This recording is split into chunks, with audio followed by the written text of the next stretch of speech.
Yeah. All right, we will begin the meeting, 3:30. Roll call, please. Trustee Barto? Here.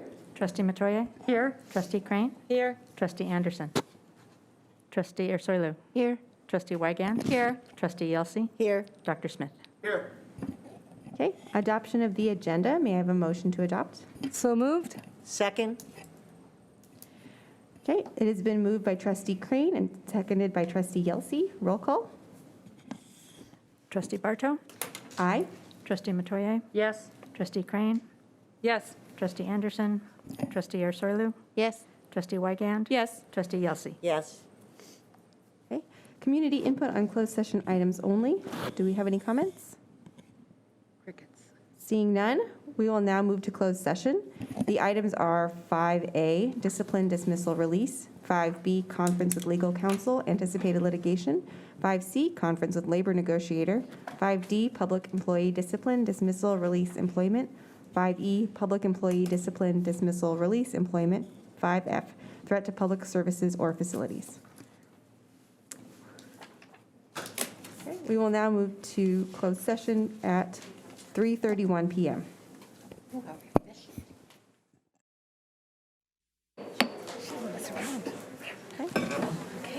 Good job, Michelle. All right, so we will have a moment of reflection and pledge of allegiance led by Trustee Wygand.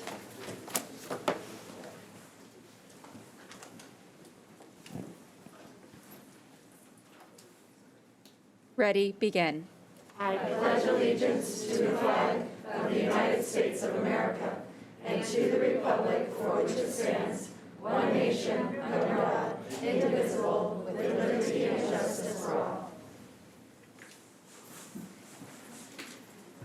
Okay. So the readout from closed session is as follows. In closed session, the Board of Education took action to ratify the resignation agreement and general release for number 2022-01 HR. The roll call vote was 7 ayes, 0 noes. We move to adoption of the minutes, 111-22, 125-22, and 21-22. May I have a motion to adopt the minutes? So moved. Second. It was moved by Trustee Matoye, seconded by Trustee Yelsey. Roll call vote? Trustee Barto? Yes? Trustee Matoye? Yes. Trustee Crane? Yes. Trustee Anderson? Yes. Trustee Wygand? Yes. Trustee Yelsey? Yes. Trustee Ursulou? Yes. Okay. And then we have number 11, introduction of new staff.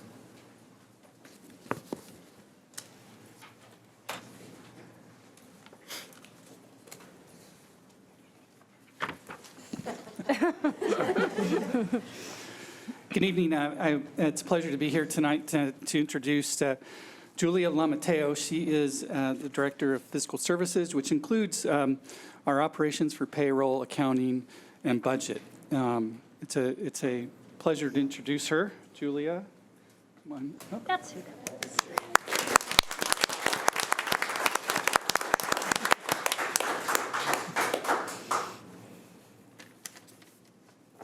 Thank you, Dr. Smith, President Bartow, and board trustees.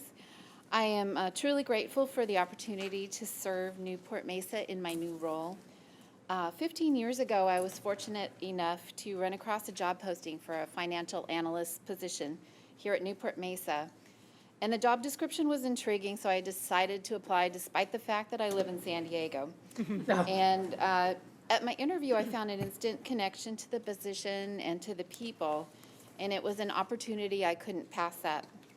I'm so very glad that I followed my instincts, and as they have brought me to where I am today.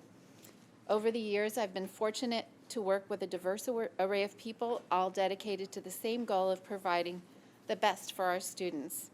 I've learned something from each one of them, and I hope I have given back in return. I'd like to extend a special thanks to Jeff Trader for being an amazing mentor. His calm and patient demeanor is much appreciated by all of us. My husband could not make it today as he's in San Diego, but I would also like to extend a thanks to him for always supporting me in my endeavors. I look forward to working with my Newport-Mesa family for many years to come. And thank you so much for the faith that you've shown in me for this position. Welcome. Welcome, thank you.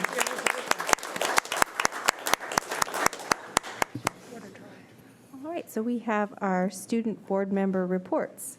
The report topic is, as a high school student, what would be the ideal program of electives in middle school? And we'll start with Costa Mesa High School, Sofia Catania. Good evening, President Bartow, members of the board, and superintendent. I am here tonight to report on my perspective of middle school electives. I have to say that my whole middle school experience was a very easy transition for me into high school, as I was able to explore the campus and staff throughout my 2 years in Costa Mesa Middle School, and then later transferring right into Costa Mesa High School. I was fortunate to attend a middle school in which we had a wide variety of electives, including art, STEM, choir, ASB, and foreign language.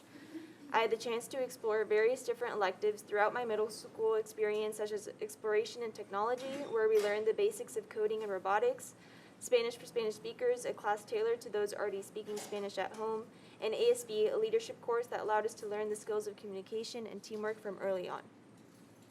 I was glad I had the space in electives in middle school, as it allowed me to easily transition into my high school electives. My middle school Spanish teacher was also my AP Spanish teacher in freshman year, and my robotics and tech course prepared me for my Project Lead the Way pathway I took in high school, which is a 4-year pathway for engineering.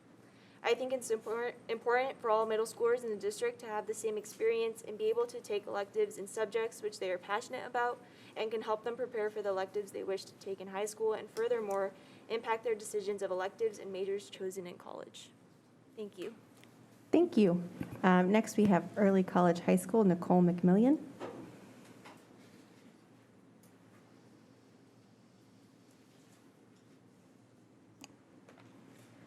Good evening, President Bartow, Superintendent, and fellow board members.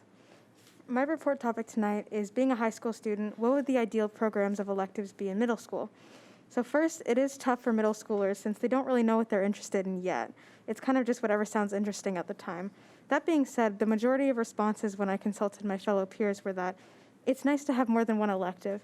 And I know many of our middle schools do, but some, such as Ensign, don't. And fortunately, I went to Costa Mesa Middle School, which did have about 2 or 3 electives. And not only do electives allow us to learn more than typical STEM subjects, they also allow us to explore our interests. We certainly get more freedom in high school to choose, but it would be great to have that offered to middle schoolers as well. Besides just the quantity increase of electives, the most wanted class that I've heard is language. It makes sense, it's super beneficial in life, and it's good to be exposed to a language early on, since it is easier to learn when we're younger. I took advantage of this by taking Spanish in 8th grade, and because of this, when I made the transition to high school, I was able to jump ahead to the college level of Spanish at Coastline in 9th grade. And it's definitely a good way to introduce us early on. And despite it being a middle school class, I actually learned a lot. And pretty much everyone I knew in my class took the same path and continued it in high school. I think that's awesome. It can seem intimidating starting a new language for the first time when you're brand new to high school, so it's good to have that option when we're in middle school. The elective wheel is also a good idea that not many people know about, actually. It's great for getting a little taste of everything, and I think it should be offered at more schools. Finally, AVID is a great elective, and while it is offered at most high schools, it isn't at middle schools, not as much, and I know it probably doesn't seem very appealing to most middle schoolers, but it is a great option that many can take advantage of. I've taken it since 9th grade, and it is proving to be very helpful, especially with the SAT and ACT coming up and college applications next year. And there are scholarships for students who have taken it throughout middle school and high school, which a lot of people wouldn't be able to get since it wasn't offered at their middle school. So adding AVID to all middle schools as well would be a great option. And that's all. Thank you. Thank you. Thank you.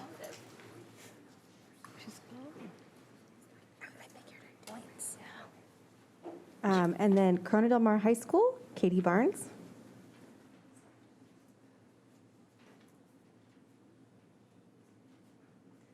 Hello, members of the board, President Bartow, and Superintendent. I am honored to be here this evening. This week, we were asked to address the ideal program of electives in our middle school.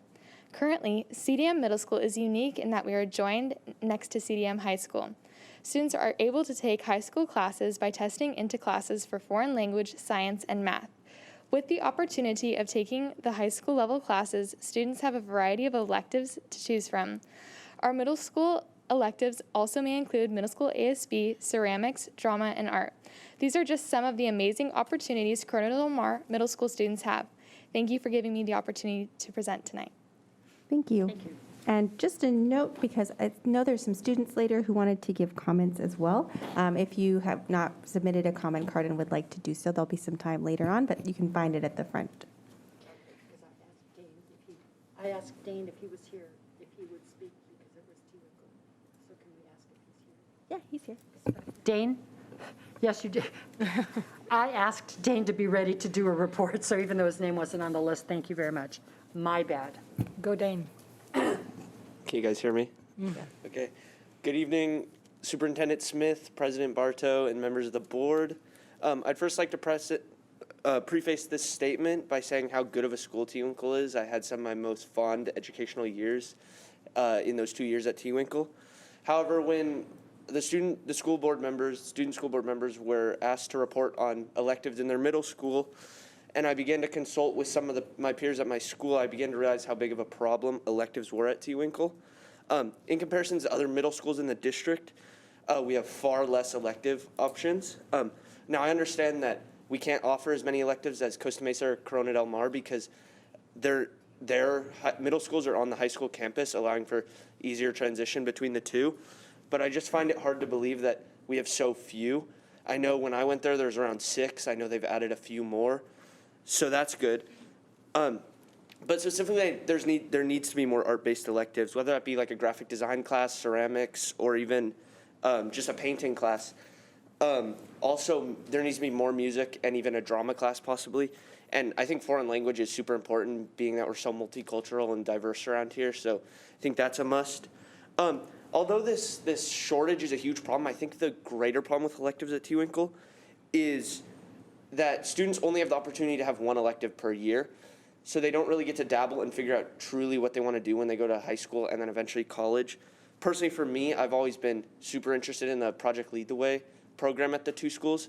But since I really love the schools I go to and I was in ASB all throughout middle school and high school, I didn't have the chance to take that course. So I'm still wondering whether or not I'd really enjoy taking that class.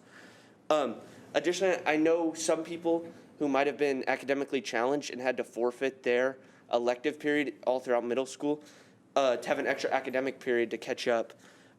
Even though all this, I still think T-Winkle is an amazing school site run by awesome people, and I recommend it to anyone. Thank you. Thank you. Thank you, Dane, for helping out. All right, so next we have Harbor Council PTA Report, Lisa Bowler. Good evening, Dr. Smith, President Bartow, board members, student board members, cabinet, and guests. Thank you for allowing me to be here tonight. Monday, we had our monthly Harbor Council meeting, and we had a presentation from our EVP, Cynthia Strassman, celebrating PTA's Founders Day. And February 17th is National PTA's 125th birthday. And PTA was started in 1897 by Alice McClellan Burney, Phoebe Apperson Hurst, and Selena Sloan Butler.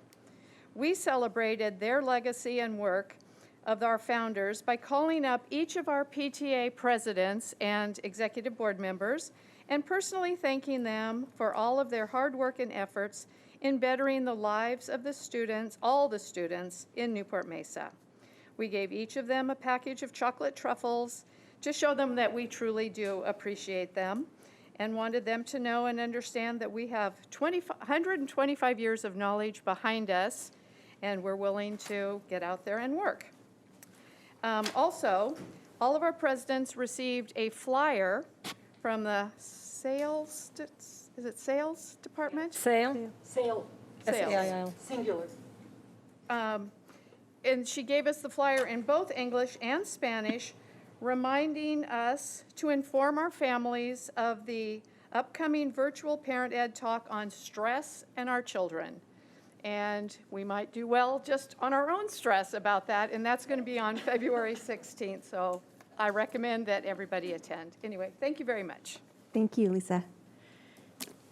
Next, we have CSEA and NMFT President's Comments. We have CSEA President Pam Saunders. Oh, do we have Eleanor today? Thank you.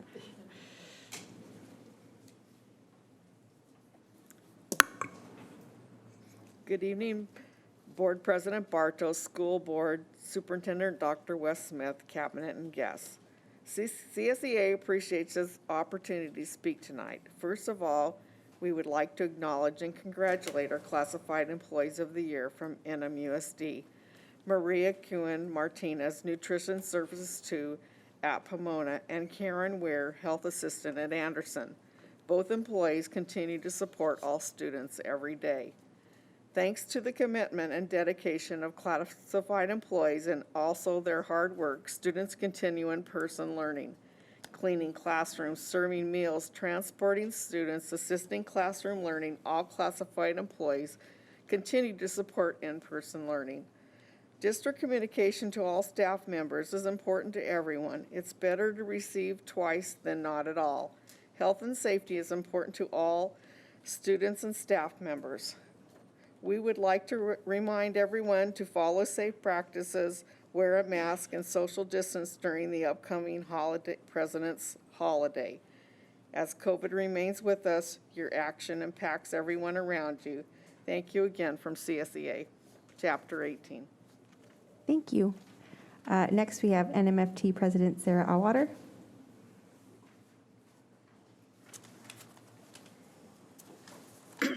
Good evening.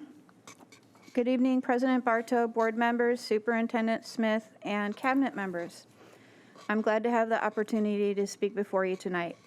I want to start by thanking the district and the Board of Education for their responsiveness to the varied needs of teachers and certificated staff during upcoming conference week. We understand the need to resume a sense of normalcy with balancing the factors that exist within each individual employee and their specific situation regarding their personal health concerns and those of their immediate family. We are pleased this could be resolved through communication and collaboration and expect that we will continue to use these tools to resolve concerns brought forward by our members. Along these lines, I'd like to let you know the positive feedback we have received about the resumption of the Superintendent's Advisory Committee. In a nutshell, teachers are excited and receptive to resuming the district dialogue with the superintendent. It is evident that Dr. Smith has a strong commitment to improve and increase communication with employees. Similarly, last week, the NMFT leadership began a series of check-in meetings with school sites. We are doing this so we can hear from as many people as possible how they're doing, what their primary concerns and issues are, and to get a solid sense of what employees need as we prepare for reopening negotiations this spring. One of the items that's come up that I feel it's important to share with you, not necessarily because of urgency or priority, but because I've spoken about it here before this school year, and and mentioning it would be a continuation of that conversation, if you will. Schoology continues to be a challenge for many middle and high school teachers and service providers. We look forward to working with Ed Tech and district administration and trying to resolve the remaining issues. For your context, as these discussions resume, the issues revolve around teachers' capacity to look at, if you will, the whole student in a way similar to before.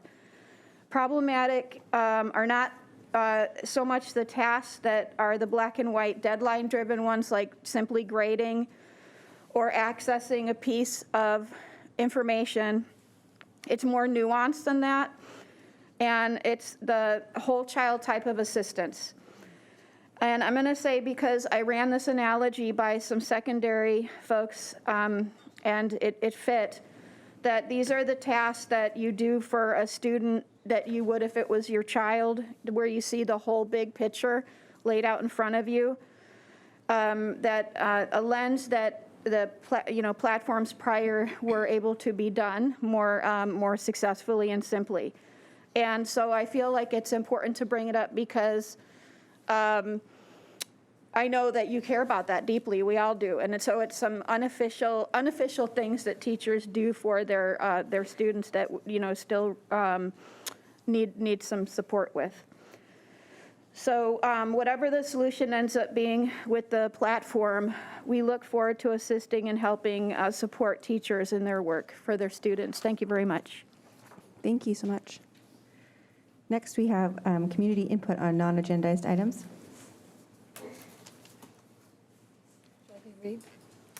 This is an opportunity for the public to address the board regarding items not on the regular meeting agenda.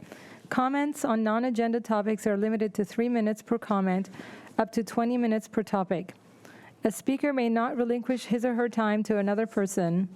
By order of the Brown Act, Section 54954.2, the board will take no action nor have any discussion on non-agendized items. The superintendent may provide clarification during superintendent's comments. Thank you. First, we have Rebecca Robeck on the topic of Let's Be Kind.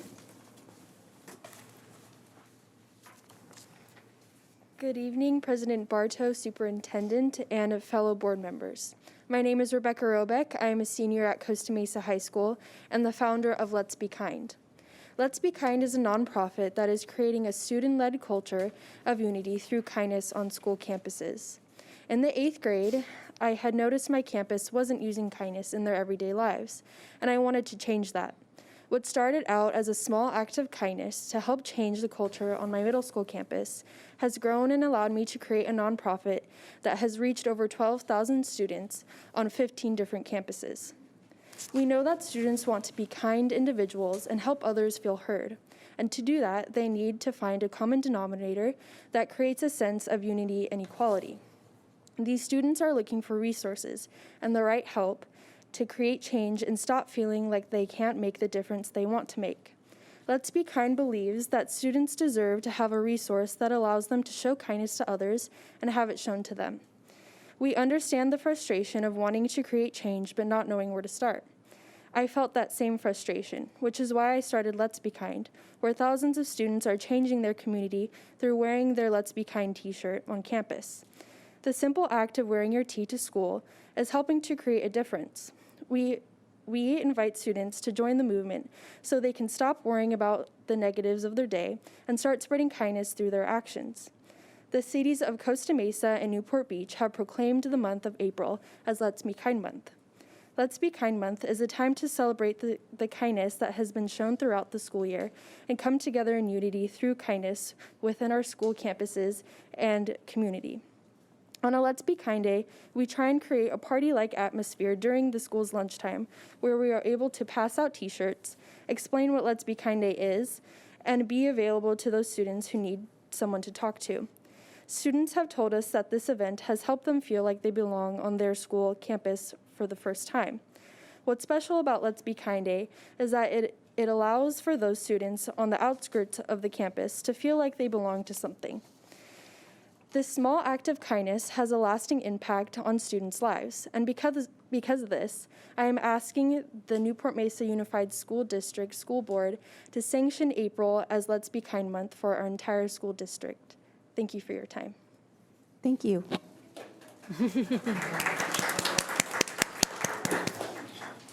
Right, next on the subject of arts and VAPA, we have Charlene Aschendorf.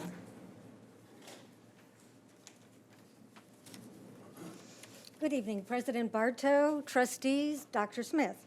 My name is Charlene Aschendorf, and I currently serve as the chair of the City of Costa Mesa's Cultural Arts Committee, also an LCAP Arts Now advocate, and I've been a member of the district's VAPA Commission for over 6 years. From a city point of view, there are many accomplishments that we have received as a result of our partnership with the VAPA Commission. Creative collaborations, innovative programming, and as well an increase in awareness for a stronger community of arts education and opportunities for our youth. But more recently, highlights I'd like to share with you specifically to our city and the district. We added a district representative to the Cultural Arts Committee. This year's representative is Ashley Ryopka. She brings fresh ideas to our meetings, VAPA information, and a school youth perspective to each meeting. We thank Ashley for her time. When the city launched its signature event, Art Venture, and Costa Mesa put the word out to our district, they stepped up and said, we'll be there. And they have displayed their art at the premier Renee and Henry Segerstrom Center at the concert hall. Then there is Smart Camp, summer, sports, music, and art. A city-district partnership that not only provides opportunities for Costa Mesa kids, but continues to spark deep interest in furthering pursuits in music and the arts. Last month, thanks to our new full-time Vapatosa, Tamara Fairbanks, art teacher Fabian Lopez seized the opportunity for his T. Winkle Middle School students to display his students' work at the Youth Art Gallery at City Hall. I personally invite each of you to come to City Hall and see their work. And finally, my personal highlight from last year was when the city came together with the district and a nonprofit, and a call for student art went out for a mural. The selection was made for a piece of artwork from a Back Bay High School graduate, Valerie Mata, and it's now permanently on display at the Bridge Shelter. Because of your support for building strong arts education, each of you share in these accomplishments. Thank you, and I look forward to working with you this coming year. Thank you. Now we move to superintendent's comments. I guess I don't need to push the button since you called on me. Just trying to follow the rules. I'll turn your light on. Thank you, thank you. Well, first to Rebecca, I'll follow up with staff. I heard you make a suggestion, so we'll be looking into that. What a great idea. And I personally will be following up after the board meeting to see how I can contribute. I want one of those shirts. They may not have ones big enough for me, but we need kindness now more than ever. So I'll follow up with staff on that request. And absolutely, visual and performing arts, those things that engage students. I've seen a commitment my 4 months here to looking at and improving how we engage and enhance learning. And the arts certainly do that. So thank you for that. Thank you. And next we move on to community input on agendized items. This is an opportunity for the public to address the board regarding items on the regular meeting agenda. Comments on agenda items are limited to 3 minutes per comments, up to 20 minutes per topic. A speaker may not relinquish his or her time to another person. Speaker cards for items on the discussion action calendar may be held until that item is considered by the board if the speaker prefers. Okay. On 18C, we have Arliss Reynolds.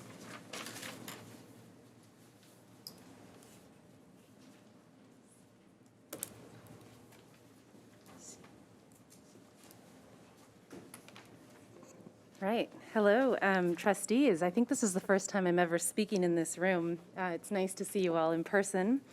I want to first thank you for the community outreach you're doing related to middle school programs, and especially at T. Winkle, where I was a student in the 1900s.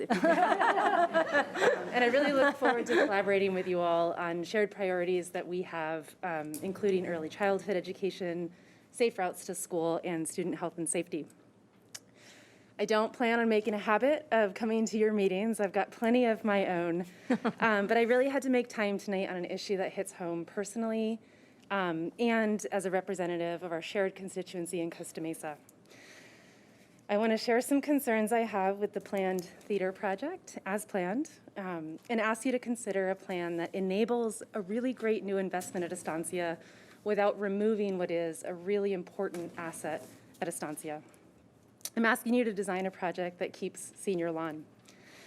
Senior Lawn is the only green space on campus where students can safely sit and gather.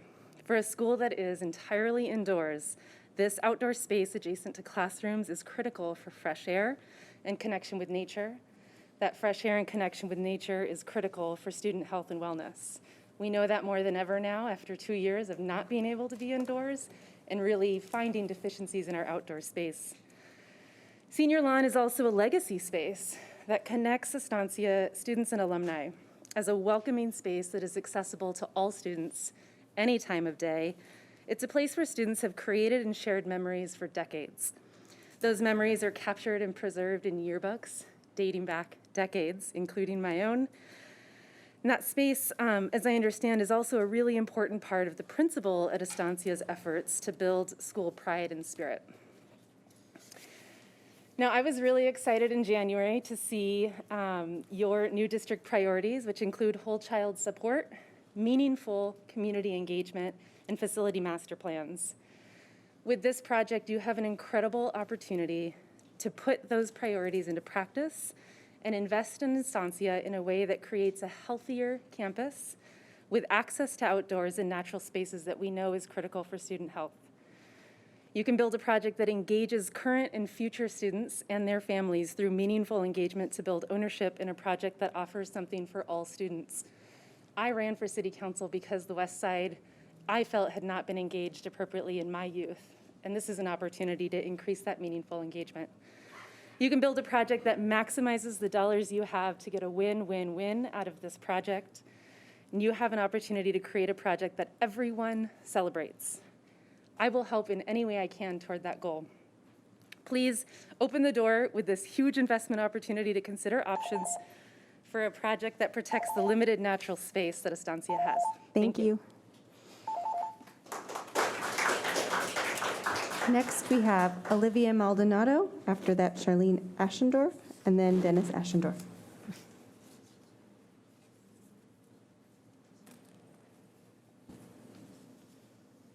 Hello. I've never done this before, so I'm nervous. Oh, so if you want to put the mic just a little, yeah, there you go. Can you hear me now? Yes. Hi, Superintendent and School Board. I sent an email, so I'm just going to read it. So as a resident of Costa Mesa, a taxpayer and alumna from Estancia, I want to share my thoughts with your plan for this new theater.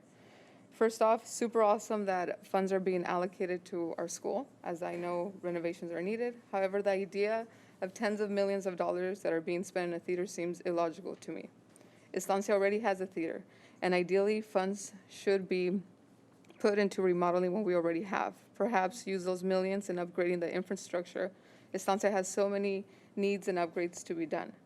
Years ago, the focus was Estancia and Mesa being united. I want to know what happened to that. Why not maximize the theater we have at Costa Mesa High School and share with Estancia? I know for a fact with the program we have at Estancia, it's not that big, so we probably won't have to, we won't take too much of the time that Costa Mesa is using. Also, the placement of this theater is irrational. 18 years ago when I was a student there, the senior lawn was a safe place and a safe haven for us, a place where we could sit and enjoy the fresh air, the trees, and have team bondings before our games. My niece is a student there now, and it's her favorite spot in the entire school.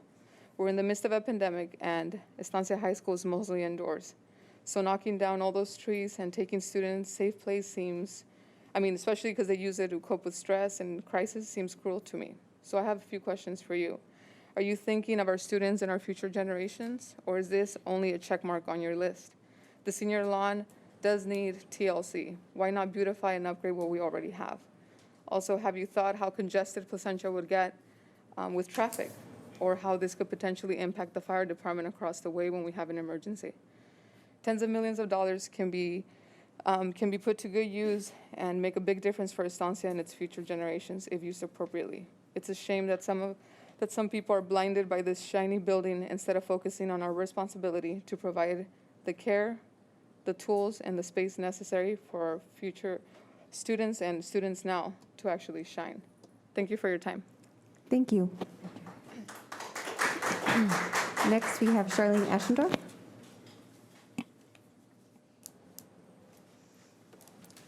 I hope that we may always see an acre of grass and shaded trees, trees where kids do come to rest and put its branches to the test, trees that shelter students eating, a place for solitude or a meeting, trees that draw us in where we can stay with a favorite book or a friend to play.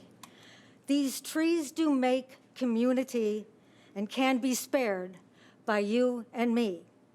Okay, so I'm not Joyce Kilmer, but I do serve as the chair of the City of Costa Mesa's Parks, Arts, and Community Services and have that kind of experience with parks, arts, and everything that's community. And as you heard from me previously, I'm a strong advocate for the arts.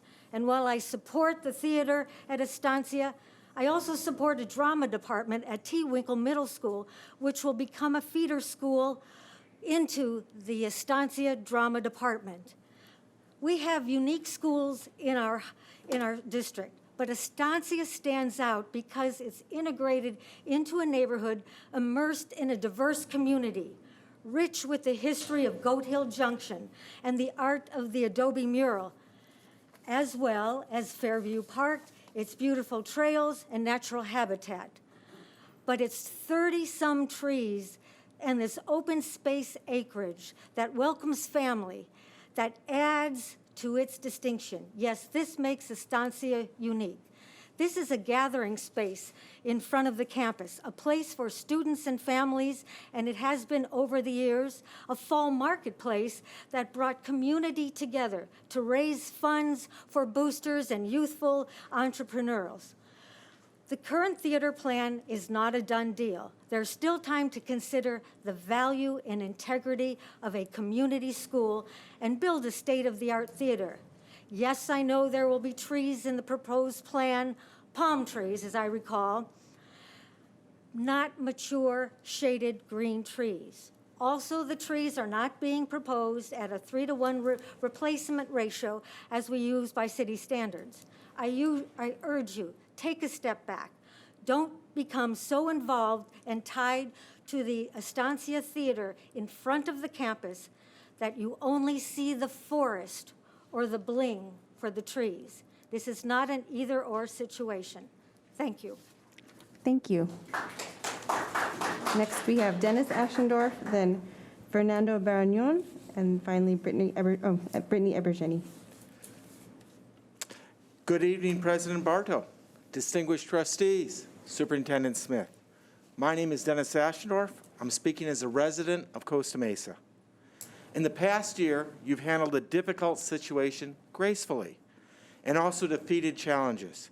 Your lovely design for a small theater at Estancia won. Be proud of your fortitude, savor the moment. Yet, before ground is broken, please reconsider from a position of strength and honor. 1, the actual facility is awkwardly small and bent. And quite simply, the best location for a useful theater exists where 3 solar arrays stand adjacent to the south parking lot. You made a hard trade-off decision, a theater with pop over a community and student desire to keep shaded areas for increasingly rare human interactions. I respect your decision, yet I suspect you have lingering unease. Since the Measure F Promise Theater should have had a reserved priority, the solar panels should never have been placed on Estancia's future growth area. The solar panels aren't integral to the Newport-Mesa mission. Their location is unfortunate and was probably determined without your considered discussion. And a full-size theater could include solar panels on its roof anyway. You've experienced baseball megapoles, swimming pool removal, neglect and maintenance, and the lack of a reserved space for the theater, all of which suggests that you had an inappropriate level of information given to you. But you're not in defender mode anymore. You are winners with the luxury to reconsider the situation. Yes, you have a sunken cost in the current design and approval process. You also face the regret of another delay, and you will face a few homeowners on Joanne who may not like a large building near their backyard. Still, you are trustees, not contractors. Please tell your new administration you're not locked in. An estimate of the cost and time to remove the solar panels and construct a theater can be made in the 4 weeks before your next meeting. Thank you. Thank you. Next, we have Fernando Barron, Brittany Ebergeni. Yeah. Just a reminder, I'm so sorry, Fernando, can I give you a pause for a second? Yeah. We have a policy that per CDPH guidance, masks are required for all individuals in an indoor public setting, regardless of vaccination status, from December 15th, 2021 through February 15th, 2022. This guidance will be enforced at all board meetings through February 15th at 2022. If folks are not able to comply, we ask that you please put your mask back on, otherwise we will be forced to stop the meeting and move into closed session. So the gentleman in the back row, so you'll need to please place your mask on. Okay, then we'll need to end our meeting, unfortunately, and not hear additional comments. Thank you. I may request the people who have come for public comment, if you have written out your thoughts, if you would please hand those to us, because I don't want you to lose your civil responsibility and option to comment to us. It's unfortunate that somebody will not allow that. So please make sure that you give your paper to us so we can read your comments. We apologize. And if we're able to do so, we will resume. Thank you.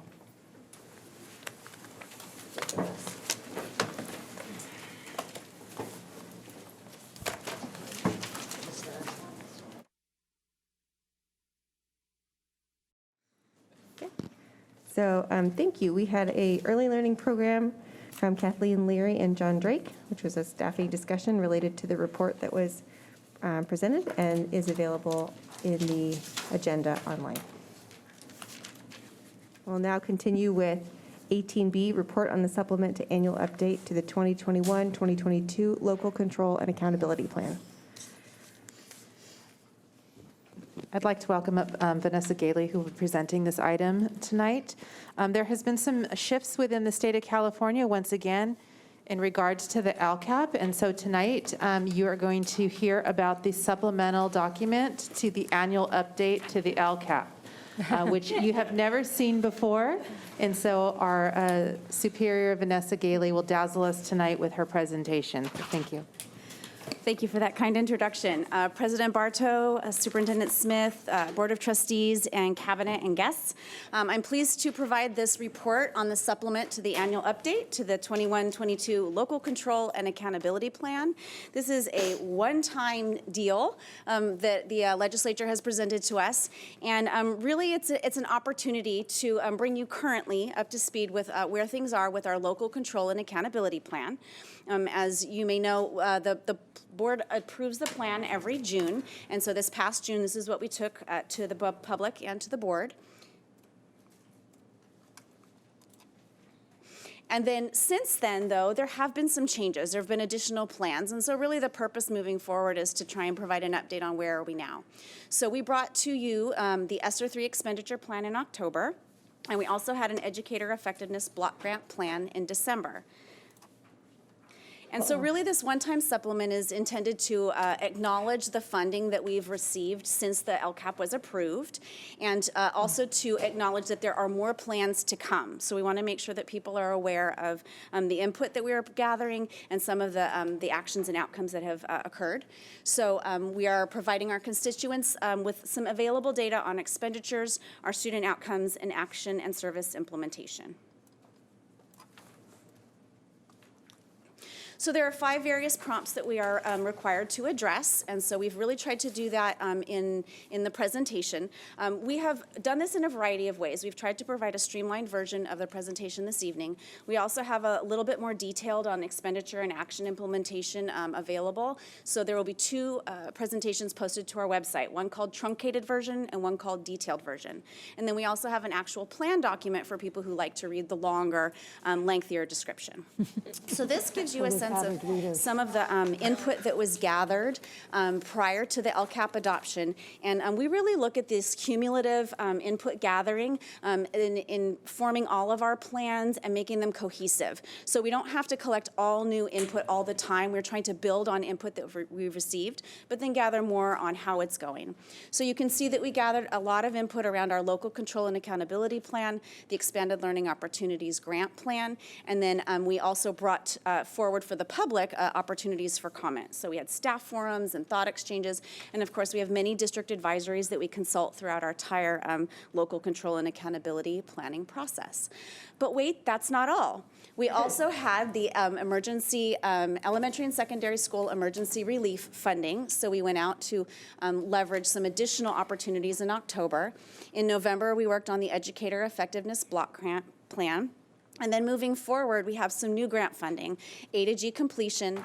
We have the Expanded Learning Opportunities Program, which is different than the grant, and then Universal TK. So what you'll notice here is that this is future It hasn't happened yet, but this additional planning and input is what we will be gathering before the next LCAP comes to pass.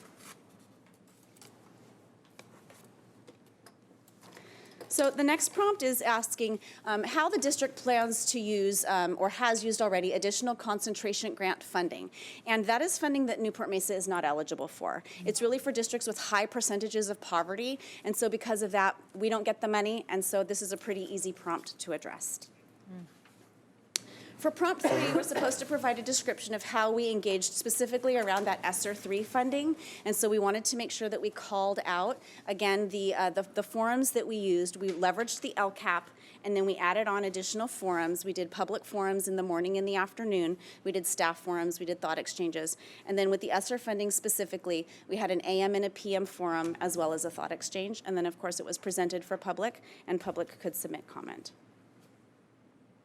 Supplement prompt 4 is really asking us, so how are we implementing the federal American Rescue Plan Act and ESSER funding? And really that is the ESSER funding and some of the gear.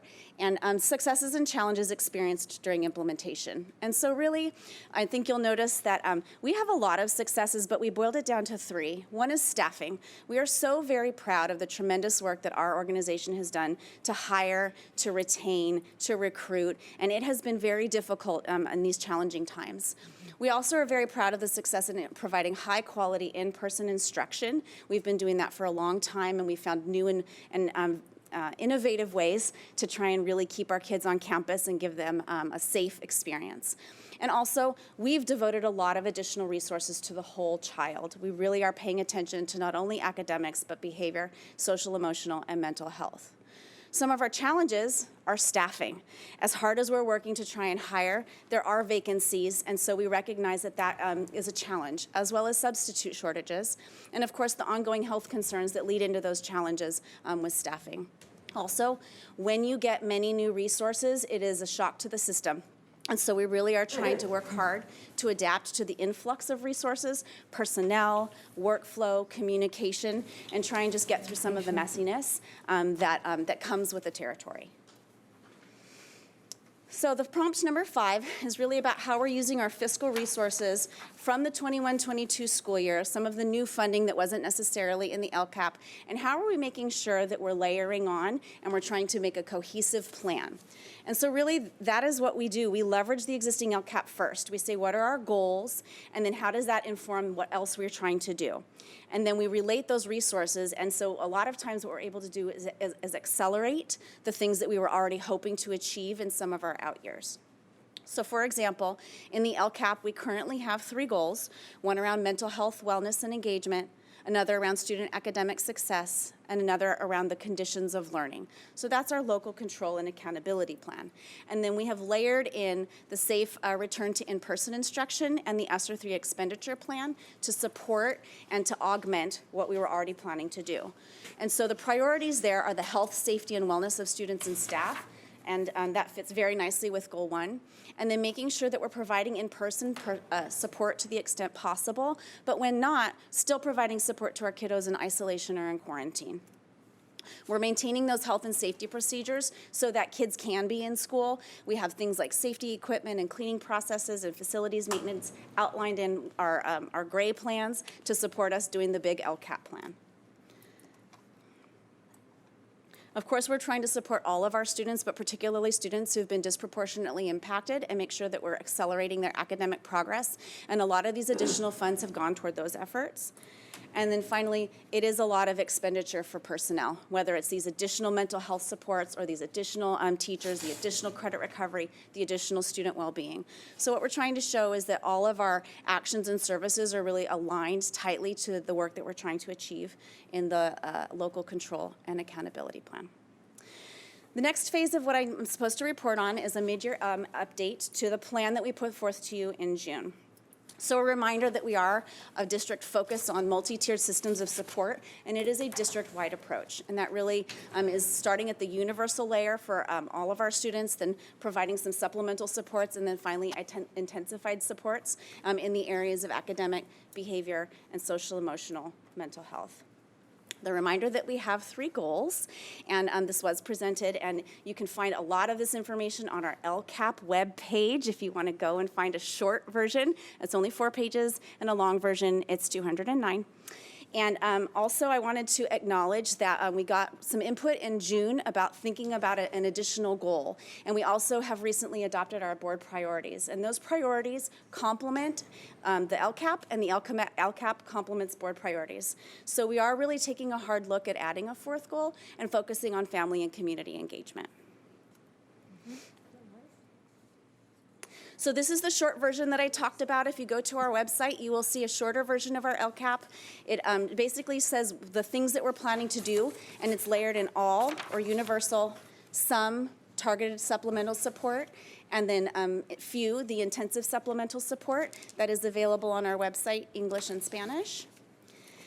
So now comes the part of the evening where we give you a taste of some of the outcomes. Now, when we plan the LCAP, we plan for end-of-year data, and so not all of it is available mid-year. When we plan the LCAP, we plan for end-of-year fiscal expenditures, but you can't really do that mid-year. You have to pick key points in time. So for our outcomes, we chose whatever we could get as of January 14th.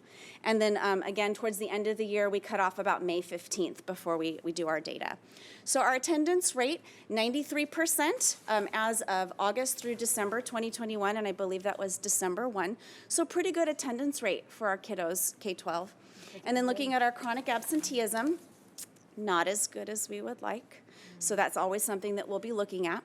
And then looking at the groups, it has been a real challenge for our schools to convene their committees, but they've been doing a really good job at outreach and doing a lot of rescheduling. And so for the first 2 quarters, 93% of our schools were able to meet at least twice.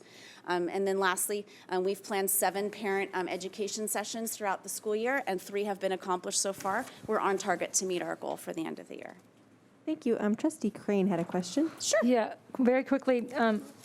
In regards to chronic absenteeism, what is our baseline for that? What determines a chronic absentee student? Okay, you're going to test me on this one. I believe you have 10 days of absence, and there's a certain amount. This is not one I memorized. It should be 10 days of absence or 10% of the school year. So depending on where you're at in your school year, you would use either one of those metrics. So they pull the state pulls that data for us. Thank you, Dr. Torres. So for some of the mid-year data that we acknowledge we don't have yet, we don't have the suspension and expulsion rates. Obviously, you can't have dropout rates till end of year. Graduation rate, same thing.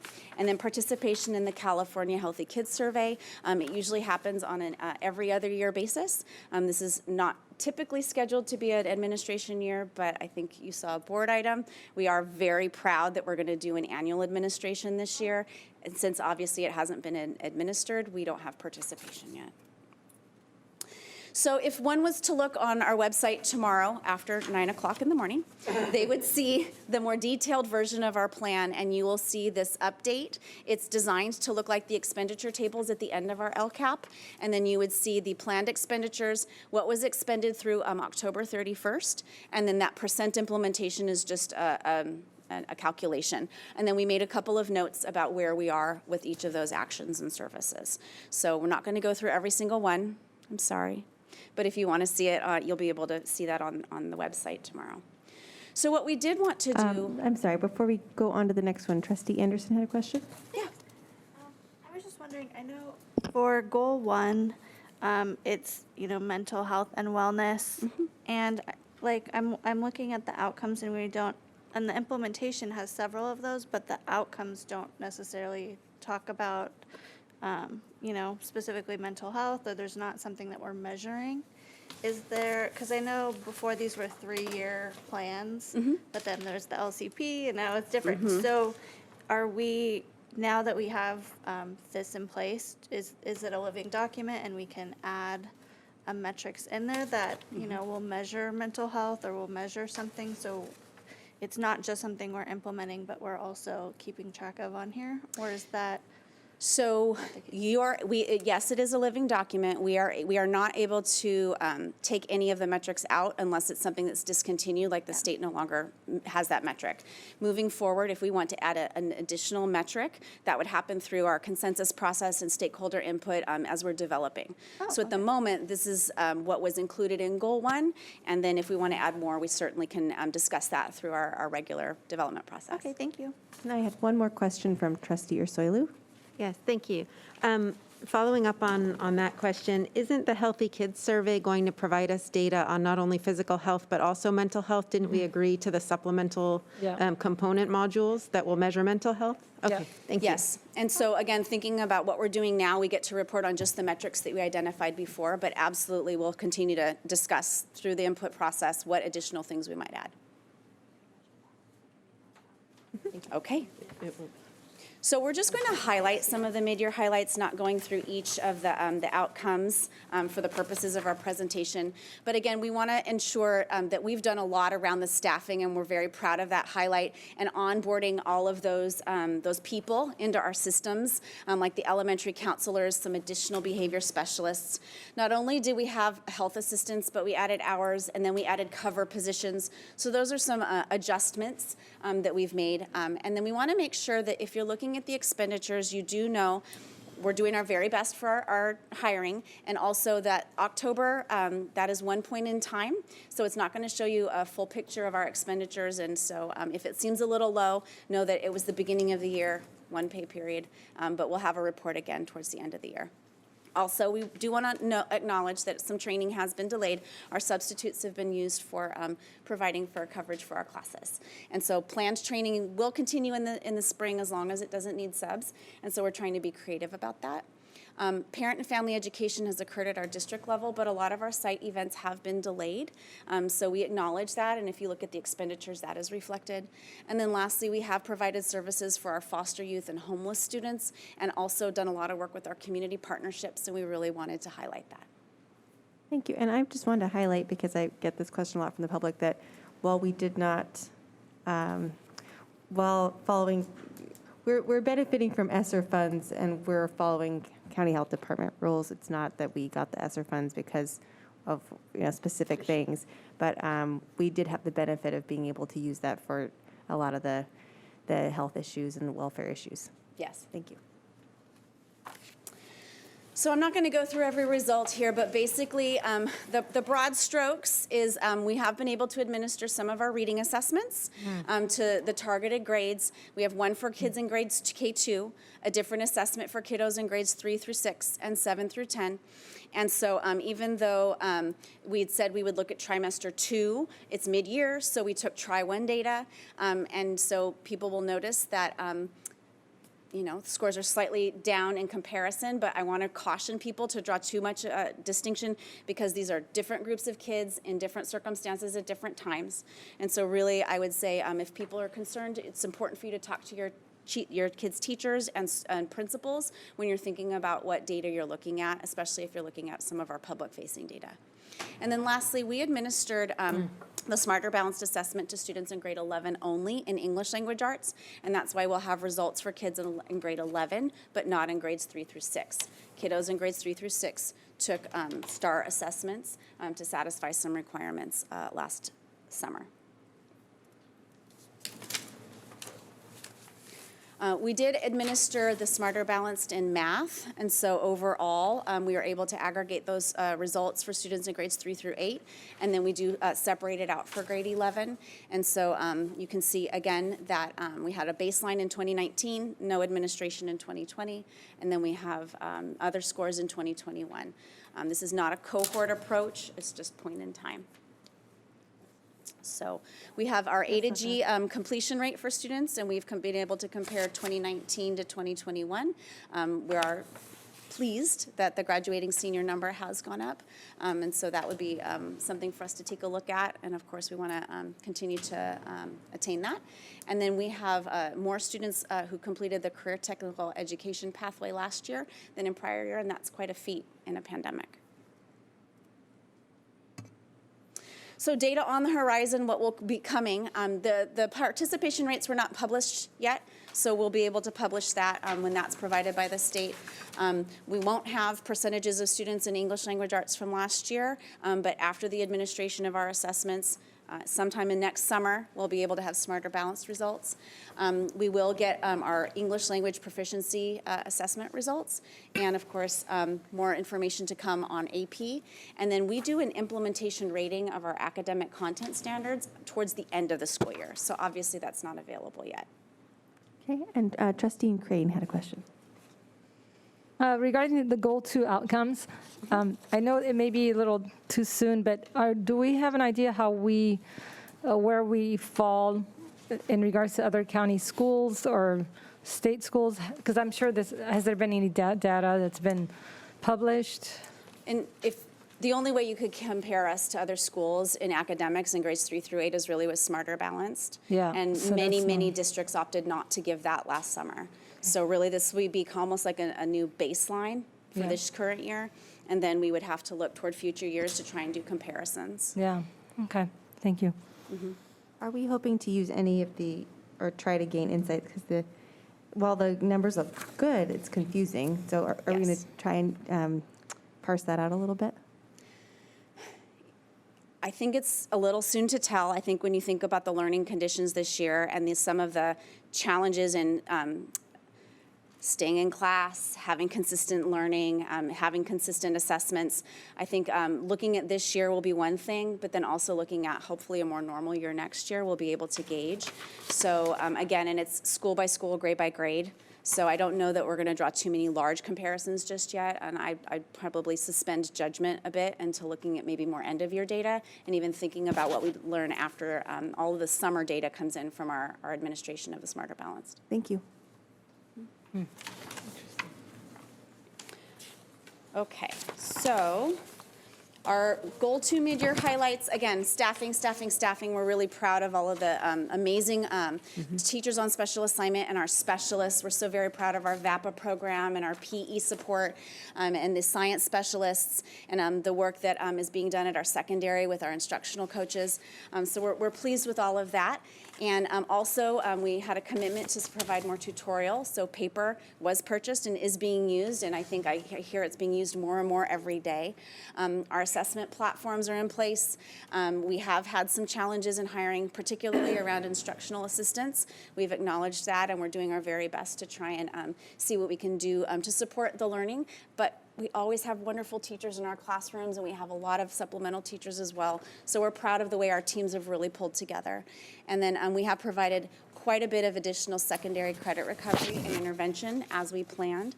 And then lastly, you probably heard about our robust summer program last summer, June and July and August. And it was executed wonderfully. And so we have that, a bridge program, and then of course our summer credit recovery that we offered last year. So we wanted to highlight that in particular. Will we also be doing like summer school regular classes for secondary or only credit recovery?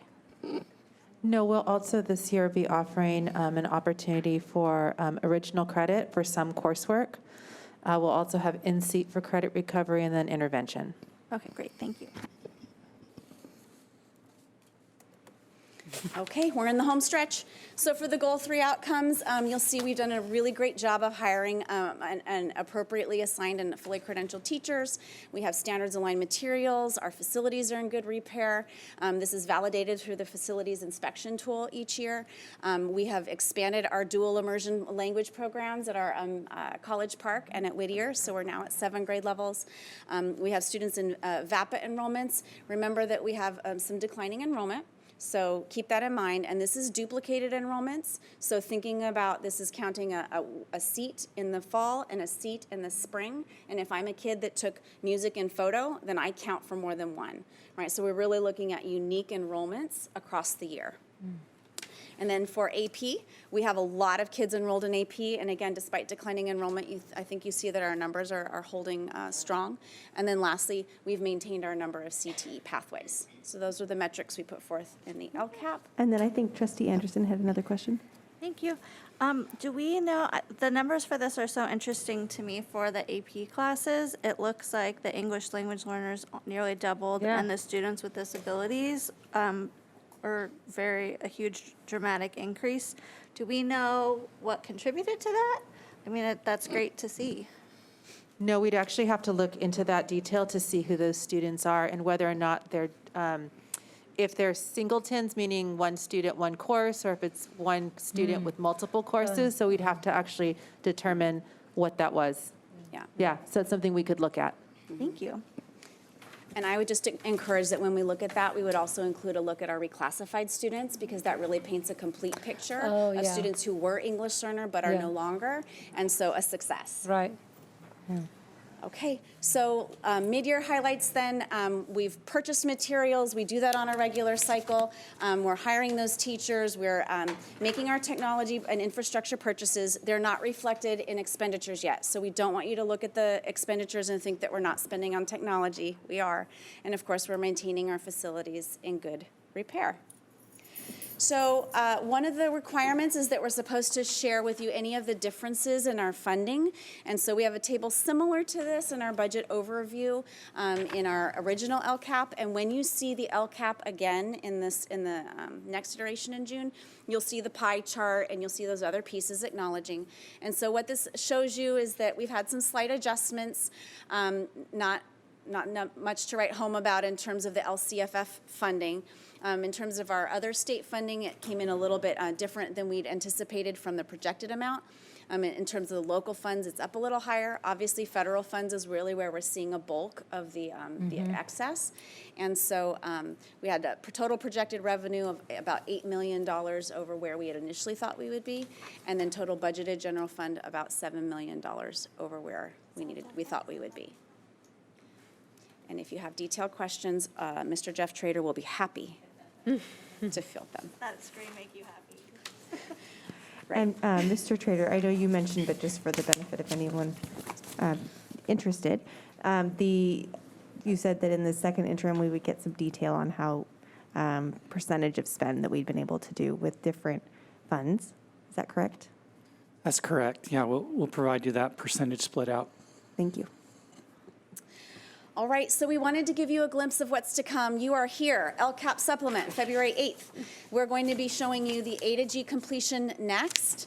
I will have the Expanded Learning Opportunities Program. I won't, but Kathleen will, and I just want to assure you that we work very closely when we're thinking about that expanded learning grant and the expanded learning program and all of our other funds, because at the end of the day, what we want is that cohesive program. And then in June, we'll be presenting the LCAP, and then the latest we can do the universal, the pre-kindergarten planning and implementation, that would happen in June as well. So many plans to come, but again, we're working hard to integrate all of them.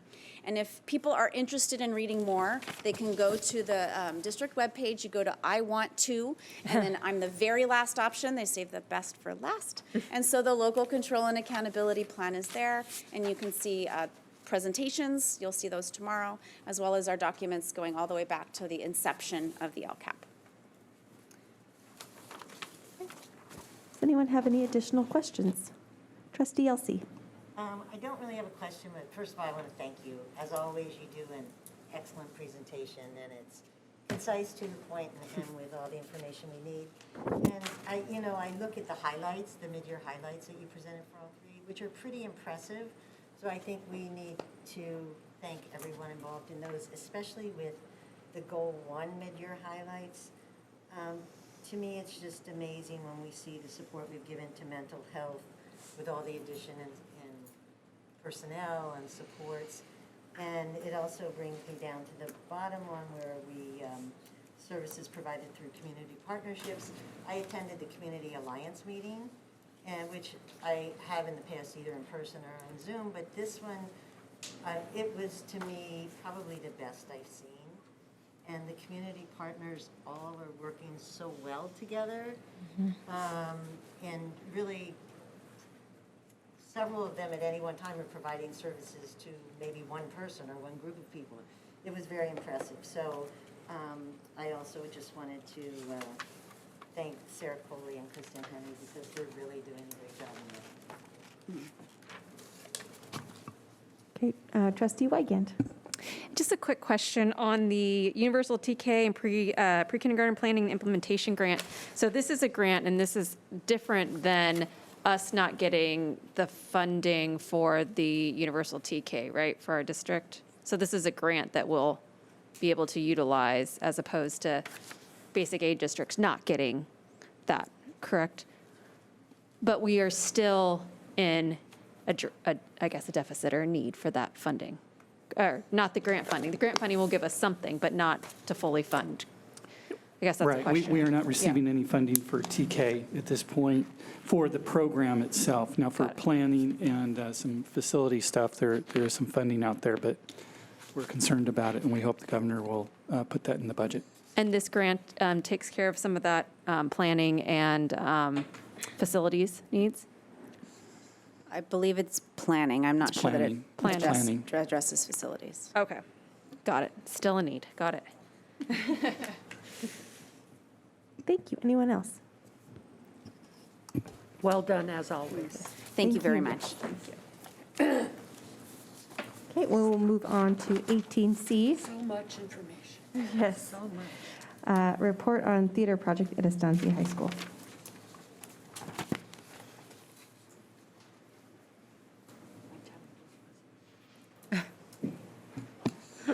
Sorry, excuse me. I'd like to introduce you to Ada Zarinsky. She is our Director of Facilities, and she has prepared an update for you on the Estancia High School theater project. Good evening, President Bartow, Board, Superintendent Smith, and Cabinet. So I'm here to give you an update on the Estancia Theater project. We have been working on this project for a while, so it'll be brief. However, it'll address one of the primary questions that you all have been asking for, which is really the budget update. So let's just get started here. So on this screen, what you're going to see is just an overall timeline as it is today of how the project has moved forward. It may be a little bit difficult to see, but I'll go ahead and read off to you because it is hard on the screen. So the first item we have here is the project conception. And really what that's demonstrating is at the time when the bond was sold for the Estancia Theater project specifically. And so we have here from the time that we started talking about the project to, which was in 2016, to selling the bonds and taking us to January of 2019. The conceptual design took us through February of 2019 through March of 2019.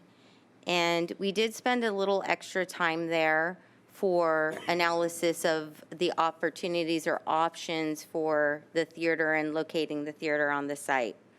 Then we moved into our schematic design phase, and that's really just making sure that the design fits in the locations that we've thought about and we've discussed, and that took us from May of 2019 to August of 2019.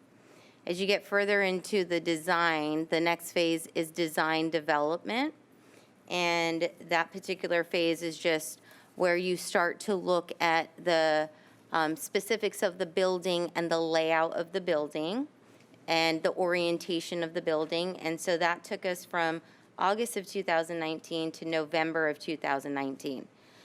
At every one of these stages, and you'll see that later in another slide, we do an estimate and a cost analysis of what we predict the cost to be for construction and all of the other costs, and I'll talk about that a little bit more.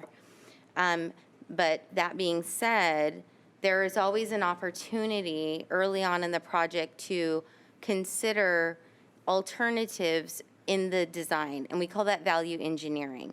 So if you are using expensive materials or you have a design that there's something specific about it that is increasing our costs, we go through an analysis with not only our architect, but several estimators to identify those potential opportunities to value engineer or reduce costs of the overall project.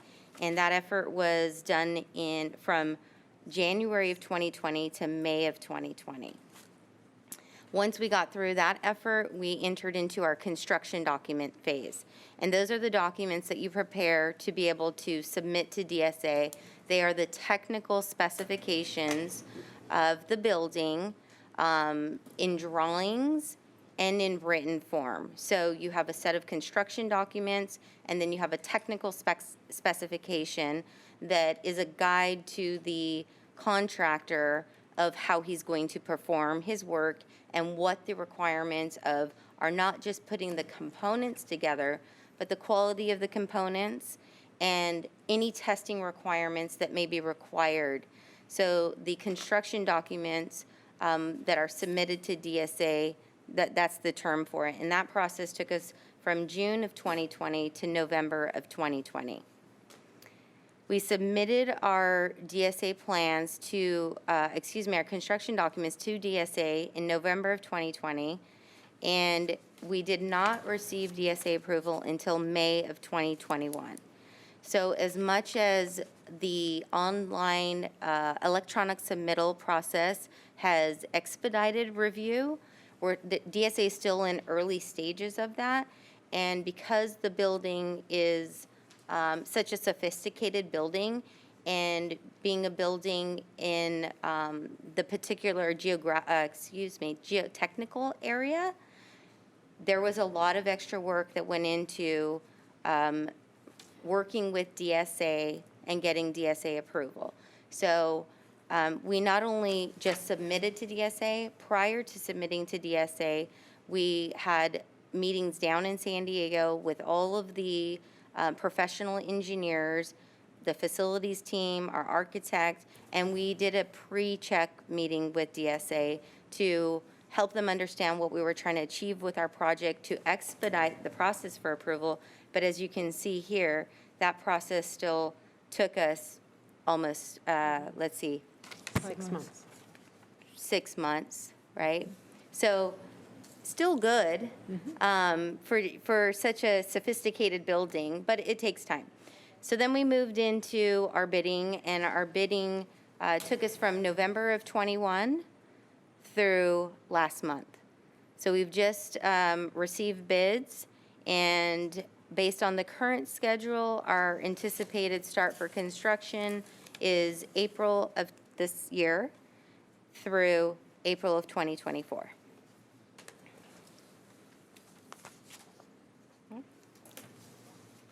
So just to kind of remind us all of all the work that you all have put into the effort of this project, we did a timeline of board approvals. And so you can see back here in March of 2018, we had a study session, and we talked about the architect design selection process. And so we went through an extensive review of proposals that were received. I believe we had received 12 proposals for this project from different architectural firms. And then you can see in January of 2019 was when we selected the architect, and the board had approved the actual contract for design. And I'll just let you know that the time frame between the March of 2018 to January of 2019, we were dealing with other challenges on projects, and so that time frame isn't the normal time frame to turn around an RFP process, but because we were dealing with other projects, it took a little longer than had it been anticipated originally. You'll see in July of 2019 that we entered into an agreement for estimating services with Cumming. In September of 2019, we did do an amendment, and this amendment was to kind of take a pause and look at all of the options and the locations of the project. And so we spent I think it was about 3 extra months on that study. And then we moved into a presentation to the board in October of 2019, where we presented we really focused in on, at that time, 2 locations, and we selected a site, and we were authorized to proceed with design. So we went from schematic to the design development, and that allowed us to continue to proceed. In September 2020, that's where we talked about the value engineering and brought that forth, and looked at what our opportunities were to adjust our budget and review those materials. And what we learned as we were going through the design process, because of the geotechnical nature of the site that we had selected, there was a design requirement for the foundation system to implement a geopier. Just imagine a pier and the pylons that you see, but we had to design that underground for this, to support this project. And so we asked you all to ratify an agreement for that geotechnical geopier design, and that occurred in October of 2020. In November of 2020, we talked about just the impacts of the project and some of the challenges we were having. In December of 2020, we brought forth the notice of exemption, and really that was to look at the impacts of the project on the environment as it relates to CEQA, which is California Environmental Quality Act. So we brought that to you then. Our next step was really because we had, like in the prior slide, as we were moving through DSA approval and getting ready to bid the project, we entered into an agreement with Safe Work, which is a construction management firm, and they really assist us in putting bid documents together and then construction administration as the project is let out for construction. And then in January of 2022, the most recent action was an agreement for environmental intelligence. And that agreement was to bring on a specialist to assess anything that was associated with any birds in our trees, and just be prepared to, if necessary, mitigate whatever we ended up encountering. And so kind of getting ahead of the game to make sure that we were ready for construction. And we have lessons learned, right? Ensign, we have lessons learned. So we made sure that we didn't get ourselves in that situation again. So this is the timeline of the estimate of the total project cost. But what you will see here is then the initial amount, or the to-date board-approved budget, is $32 million. The next few tabs here are, at each design phase, what were the estimates that we had received? And so I'll talk about the estimates and how that occurs. So in every architectural contract, the architect is responsible for having their own independent estimating firm. The district also has their own independent estimating firm. And at every phase of the project, when that phase of design documents is completed, both estimators prepare their estimate separate from each other, and then we meet and we reconcile those estimates.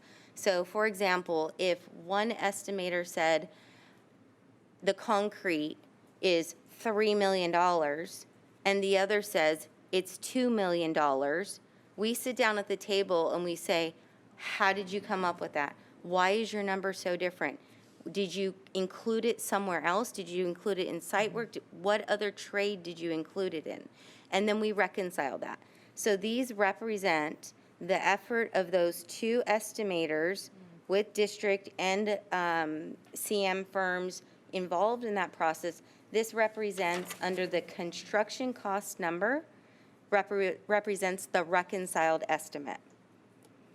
And then below that, when you see total project cost, that represents the estimate plus everything else we have to pay for. Architectural fee, construction manager fee, DSA fees, the Division of State Architects inspector, the material testing and lab fees.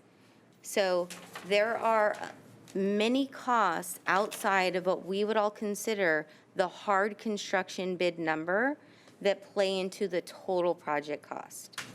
So at each one of these phases, you'll see at schematic design, the estimate for construction was $21.7 million. If you add on to that the soft costs, then we get a total project cost of $27 million. So the typical phases that are included in our architect contract, and typical with most projects of doing estimates, schematic, design development, and the DSA submittal set. So when you submit that set to DSA, we do another estimate. What happens a lot of times when you're in DSA is DSA will say, this structural element, you really need to enhance that. We need you to do this. And that could potentially increase your cost from your submittal set to your approved set. So there is a delta that can happen after we submit to DSA. And so what we did was, even though what's typical is schematic, design development, and DSA submittal, you'll see the fourth tab there, or the last tab. And we did, when we received DSA's approved set, we did another estimate on it. As we were, very sensitive to the cost of the project, we went through a very thorough process of value engineering. And so you will see back in October of '21, the total project cost with soft costs, we were at about $36 million and change. So those are estimates. This next slide is where are we today with all of those estimates, with knowing that we went out to bid the project. Sorry. Knowing we went out to bid the project and we're in receipt of bids. So the district is currently evaluating those bids, but in order to be able to report to you today, we had to make some assumptions.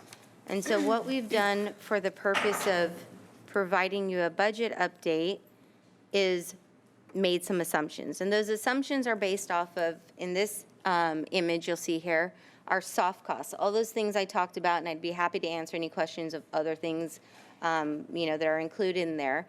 And then this, the bid value, this isn't a bid value that we received. This is an average of the two low bids that we received. And with every project, you can't just factor for the cost that you know about. There's always a contingency with every project. And so as you move through construction, let's just say the timeline was expanded, then you're going to have overhead costs for that extension of time. Or you find a water line that you had not anticipated in your construction documents, unforeseen conditions.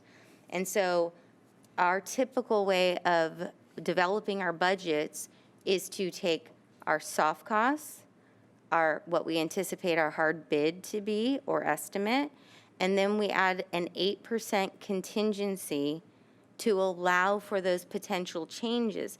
Now, I will say this district has been really good, and I think we even had credits on our air conditioning project, so we had negative change orders, and we didn't use any of our contingency on some of those projects. We typically don't go over 5% of change orders in a contract, and we have there's a law that says you can't go over 10%, right? So 8% is to account for all those different things, and this 8% isn't just on construction, it's on soft costs. So if we decide we wanted to add scope to the project, let's just say we wanted to do a shade structure somewhere that we never talked about, then this contingency could go to the architectural fee that the architect would come and say, you didn't pay us for this, you need to pay us for this design, and could go towards that construction. So there's contingency that allows us to do that within the budget so that we can anticipate that. If we don't spend the contingency, it goes back to the original fund it came from. So it's not gone forever. So as you can see here with our assumptions that we've made, we are presenting to you tonight that the potential cost for the project is just over $41 million. I'd be happy to answer any questions. I think it's a lot to digest. But go ahead. So if I were sitting out in the public, I would say, well, the Measure F money that they allotted was 27 million something, something, something, but the projected cost is 41 million. How can that possibly happen? And what are we taking away from children to do this? That's what I would say.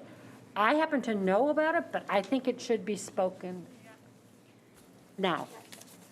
Jeff, do you want me to speak to funds and what they So in, Thank you. the district sold on October 7th, in 2017, August 15, 2017, the district sold $28,130,000 of general obligation bonds associated with Measure F. And at that time, that seemed to be a fairly close number. And again, you have to remember too, this project is, there's some things that have been added on, and Auta can provide some color to that, which added to the budget. So from the perspective of funding a theater, the general obligation bonds are primarily adequate to make that happen. However, we've added some things, and Auta, you may want to cover some of those, add some color to that. But we have the money to do that. Oh, yes. Yes. That was I'm my sorry. question. It's not like we're going to have a bake sale to make up the money. No, there is facility money available to complete this project as we have estimated it as of today. Thank you very much. So I can speak to the expanded scope. So when this project was originally discussed and identifying or developing a budget, there's a very simple question, and it's probably too simple to ask and develop a budget. But based on the programming, which we had developed an educational specification and a program for theaters in our district, we have utilized that program as we developed from Newport Harbor High School, Robbins Lotes, to Costa Mesa, Corona Del Mar High School. That same programming was utilized as we developed this project. So the idea was that this would be there was two different programs, 500-seat theater or a 350-seat theater. It still had all of the performing arts theater spaces that were required as part of the program. But as you apply the program to each site, it looks different depending on the space available on the site. So for example, at Corona Del Mar High School, as we developed the plans for the theater, we were also developing plans for the enclave, the middle school enclave. And so what that meant was we had to demolish the 400 building, which was the old shop building, music classroom, or instrumental, choral, and then we also demolished the 900 building in order to provide the space to be able to build the new program. So at Corona Del Mar High School, they got new music classroom, choral, instrumental, because we had to do that as part of the program. At Estancia High School, we're not demolishing anything. They're building-wise, right? So there is an instrumental choral classroom. There are sufficient number of classrooms to be able to provide a teaching space for drama. And so when you're looking at estimating and you say, how much would a 350-seat theater cost? you're looking at 350-seat theater. But when you place it on a site, you need to assess the impacts of the location that you place it on and what those other improvements would need to be, just like we had to at CDM. So, and at Costa Mesa, we demolished the Lyceum. So when we were looking at Estancia High School, the initial budget was, here's a footprint of a theater, 350 seats. And then what you do when you apply it to the site, you say, okay, well, because you're doing this here at this site, you also need to reconfigure site work and the parking lots and circulation. So those additional costs come after the initial project is identified, which is what those expanded costs and improvements will be to the site as the program is applied to Estancia High School. Okay, Trustee Crane, and then I think Trustee Anderson. Yes, so because this is our fourth one that we're building, as far as total project cost assumptions, is it consistent to the estimates that we've had with other ones, other projects, or is this one unusually high or low or medium? Where does it fit in that scale? So as we went through the estimating process, they were similar. However, with all of the factors that have happened over the last 2 years and where we are today, it's not apples to apples.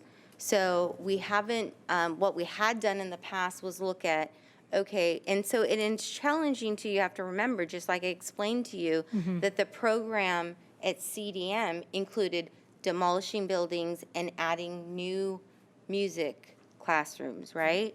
And so you can't just look at this bid compared to this bid, because even though the program is being supported at each of the sites, they were done in a different manner. Some was new construction and some was they have choral and instrumental rooms, so we don't have to rebuild those. Right. So, but we did take a little snapshot of the square footage that we could to analyze it, and we were close as we were going through some of the estimating phases.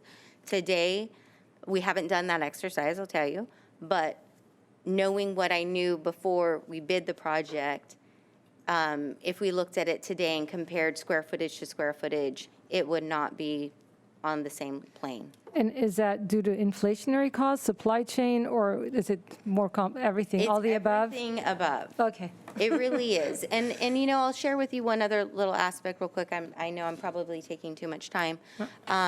But one of the elements of this project that what we have done with what I represented to you today was originally the project was supposed to be 18 months construction. Knowing the challenges that contractors are having with labor and materials, we extended the project to 23 months.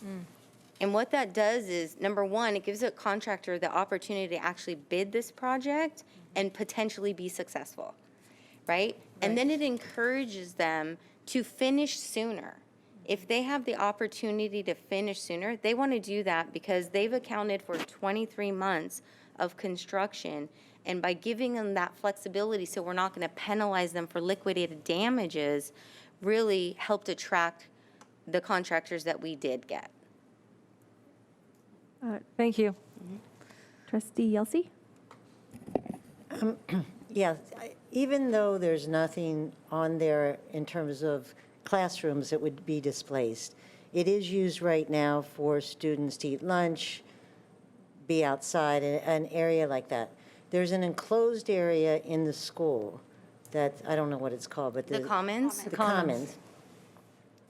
No. Oh, the pool infill, which they're calling it the new quad. Right, the new quad.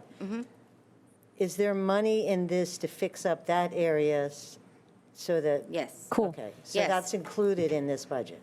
Yes. So we came to you as part of that expanded scope. One of the things that we talked to you back in October of 19, and when we asked you for the design amendment, was to look at that area. And so we've been working with the school site on what those permanent improvements would be, we have a conceptual design that we've shared with them, which is a series of shade structures in that area. Just imagine the triangle shade structures, and they're kind of off, skewed slightly.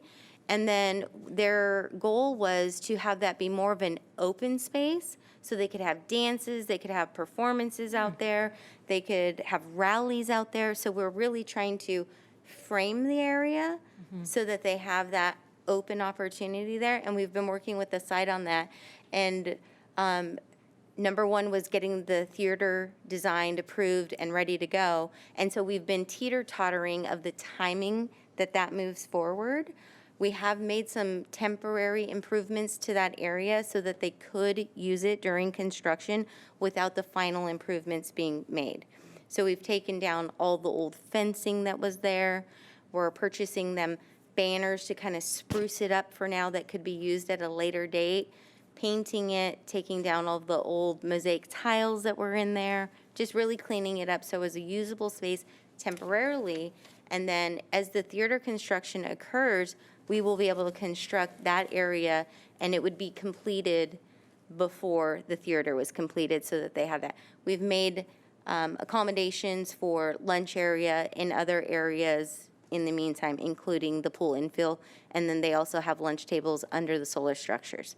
And we bought them new tables and trying to make it as functional as possible.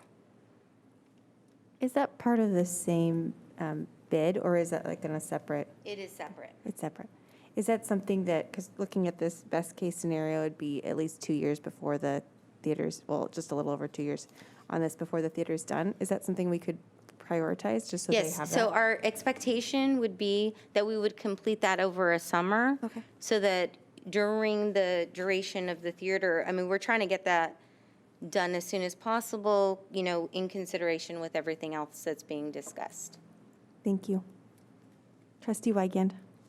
A couple of the public comments had about trees, and they were talking about how replacing the trees at the City of Costa Mesa recommends 3 to 1.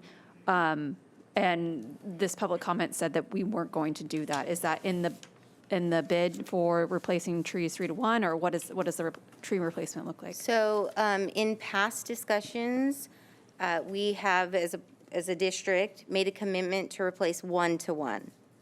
And so we are fulfilling that commitment.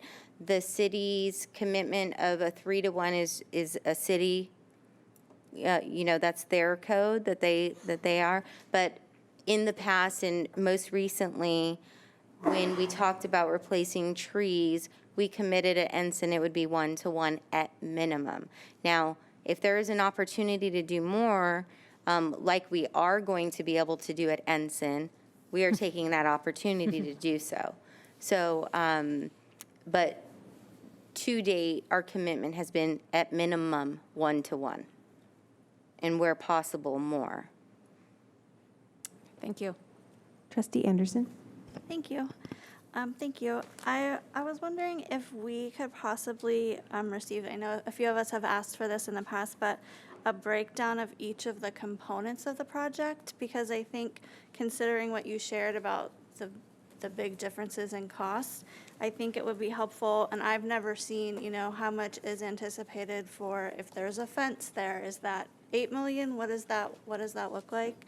What does it look like for the pool area? What do each of the costs look like? For me, that would be really helpful. And then I also was just wondering if, considering so much has changed, has there been conversation about reducing the scope from having a theater and a block box that the construction is, rather than just having maybe one structure?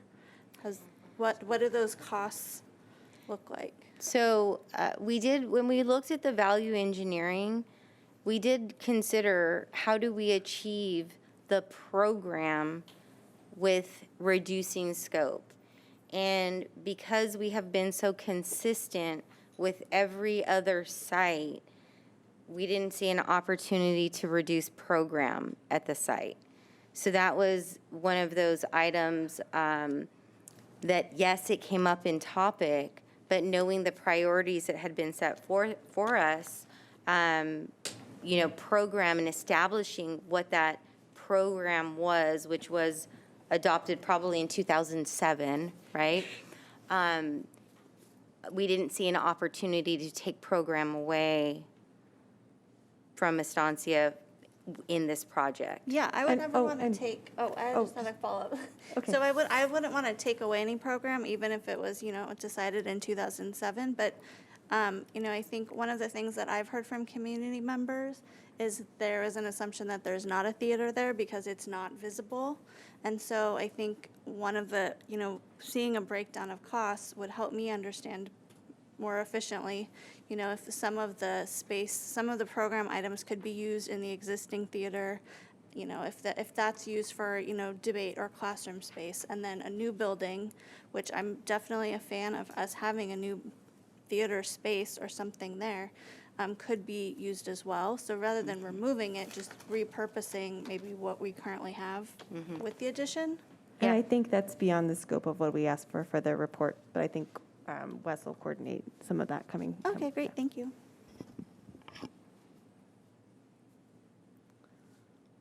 Trustee Ursulou.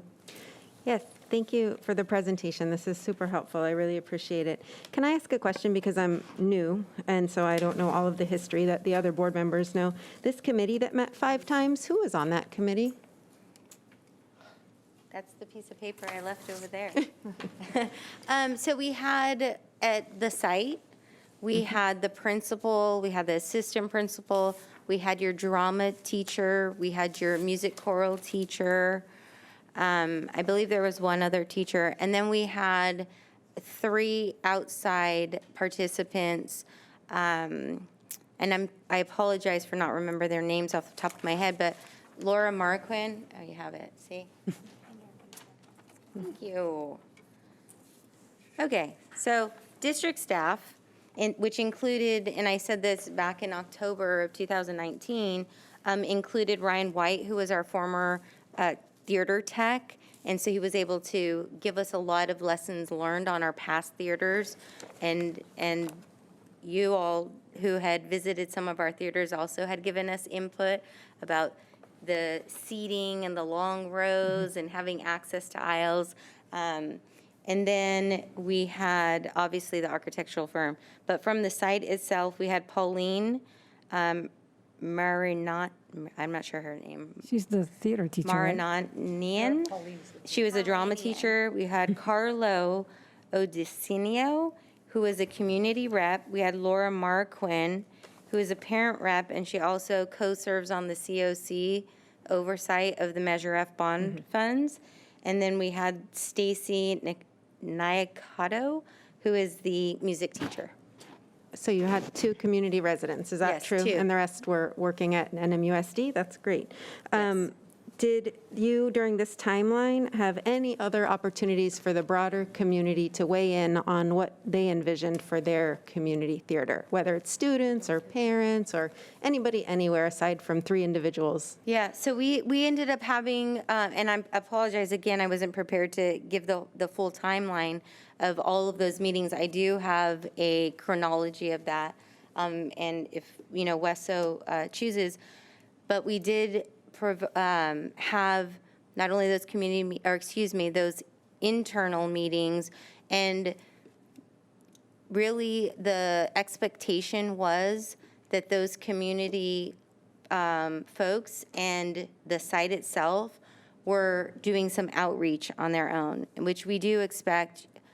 We're always available to help support that. But other than that, and making ourselves available for any type of PTA meetings, I've been to a lot of PTA meetings.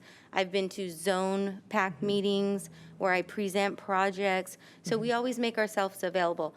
Formally initiated by facilities department, I believe we had maybe 1 or 2 community meetings. And I know that there was a sentiment of it being later than sooner. Yeah, thank you. So I'll acknowledge that. No, it's not you. And I think too, for like the specifics that we don't have, other than, you're prepared for this, which is really great. And the way you break this down is so clear, so thank you, I really appreciate that. But I think for the specifics we don't know, just let's write them down too, and let's have Wes work to get them. Yes, absolutely. And my second question is actually for Wes, because I know the principal was involved in these site committee meetings, not community, but committee.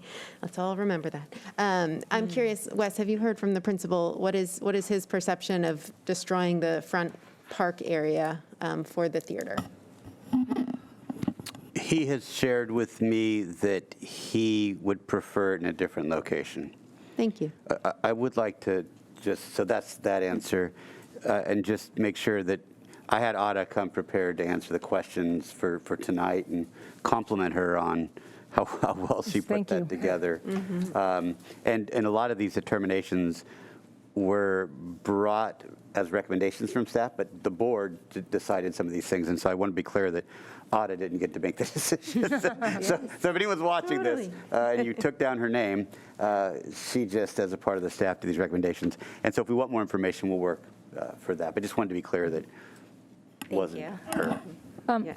But I think it's really well presented. I understand it better than I have. Thank you.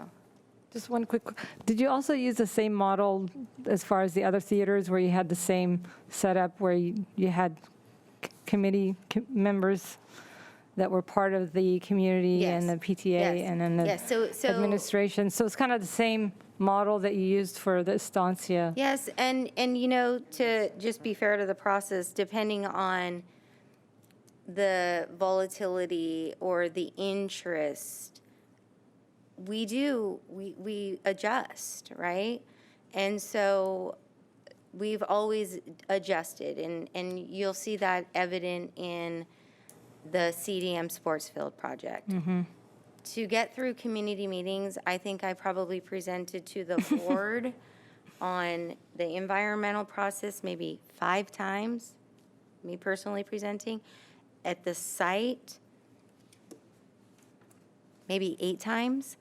And there was a lot of demand and requests for it, and that wasn't what we heard as we were going through this process, as you see in the time frame that I've presented here. As we interacted with each of one of these board approvals, there wasn't a charge on staff to do a little more, do a little extra, right? But we're listening. We want to do that, and so you have implemented a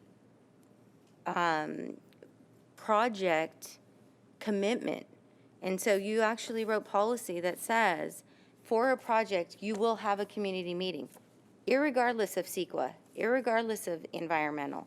You will notice residents within 500 feet. So you've implemented that as a requirement and a guide for us how we perform. And so we're doing that, and I would say this meets that requirement, but as I understand it, we needed to be a little bit above and beyond. Thank you. And then Trustee Yelsey and then Trustee Ursulou. Yeah, I just wanted to say that I was here when the other theaters were done in the district, and the involvement, the committee was made up of similar type of people with about 3 parent representatives, as was here. Same types of people throughout the district. Brian was actually even more important on this because he had seen the other ones. So that was a really great addition. And they also had meetings with the PTA and with the drama boosters quite often throughout this process. So all of those people were included in the meetings. Trustee Ursulou? Yes, thank you. And this question, I don't know if this is an out-of question or a later question, because I don't want to put you on the spot at all, because I love your PowerPoint, and it's magical. So I thank you. But the measure F, just to be sure to what Vice President Atwood mentioned earlier, measure F itself gave us about 27 million, correct? Yeah, it's budgeted at $26 million. However, the bond provided $28,130,000. 28. And then the board has approved from that, like, so far, 32 million has been approved. So to get from that 32 to that 41, where and when would that happen? So there's currently facility funds that are available to pull that through past the finish line. Okay.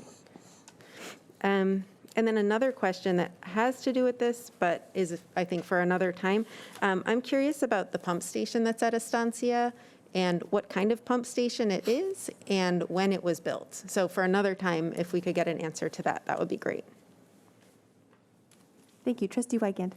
Yeah, along with that sump pump, I want to know, sorry, who owns it? And if that is an issue, if they've agreed to move it or pay for it in any way, if it's not ours. I can complete that task tonight. We own it. Got it. Yeah. I would just say, too, that I wanted to make a clarification, if that's all right, that when Jeff said facilities funds, because I think, Trustee Anderson, people might be watching this and saying, you know, where's this coming from? They can't confuse all of our funds. They have specific purposes in some areas, and facilities are for facilities. So if they're thinking, you know, you could, you know, hire more X with those facility funds, no, it's not for people, it's for facilities. And so just for the people out there, not up here, I know you all get that. Okay, go ahead, Trustee Anderson. I guess following up on that, because it seemed to me that there might be some areas that were in the budget that I can't really hear you. that are unrestricted funds that could be used for that, or is that not the case? It's all like special outlay, it's all facility, like the building fund?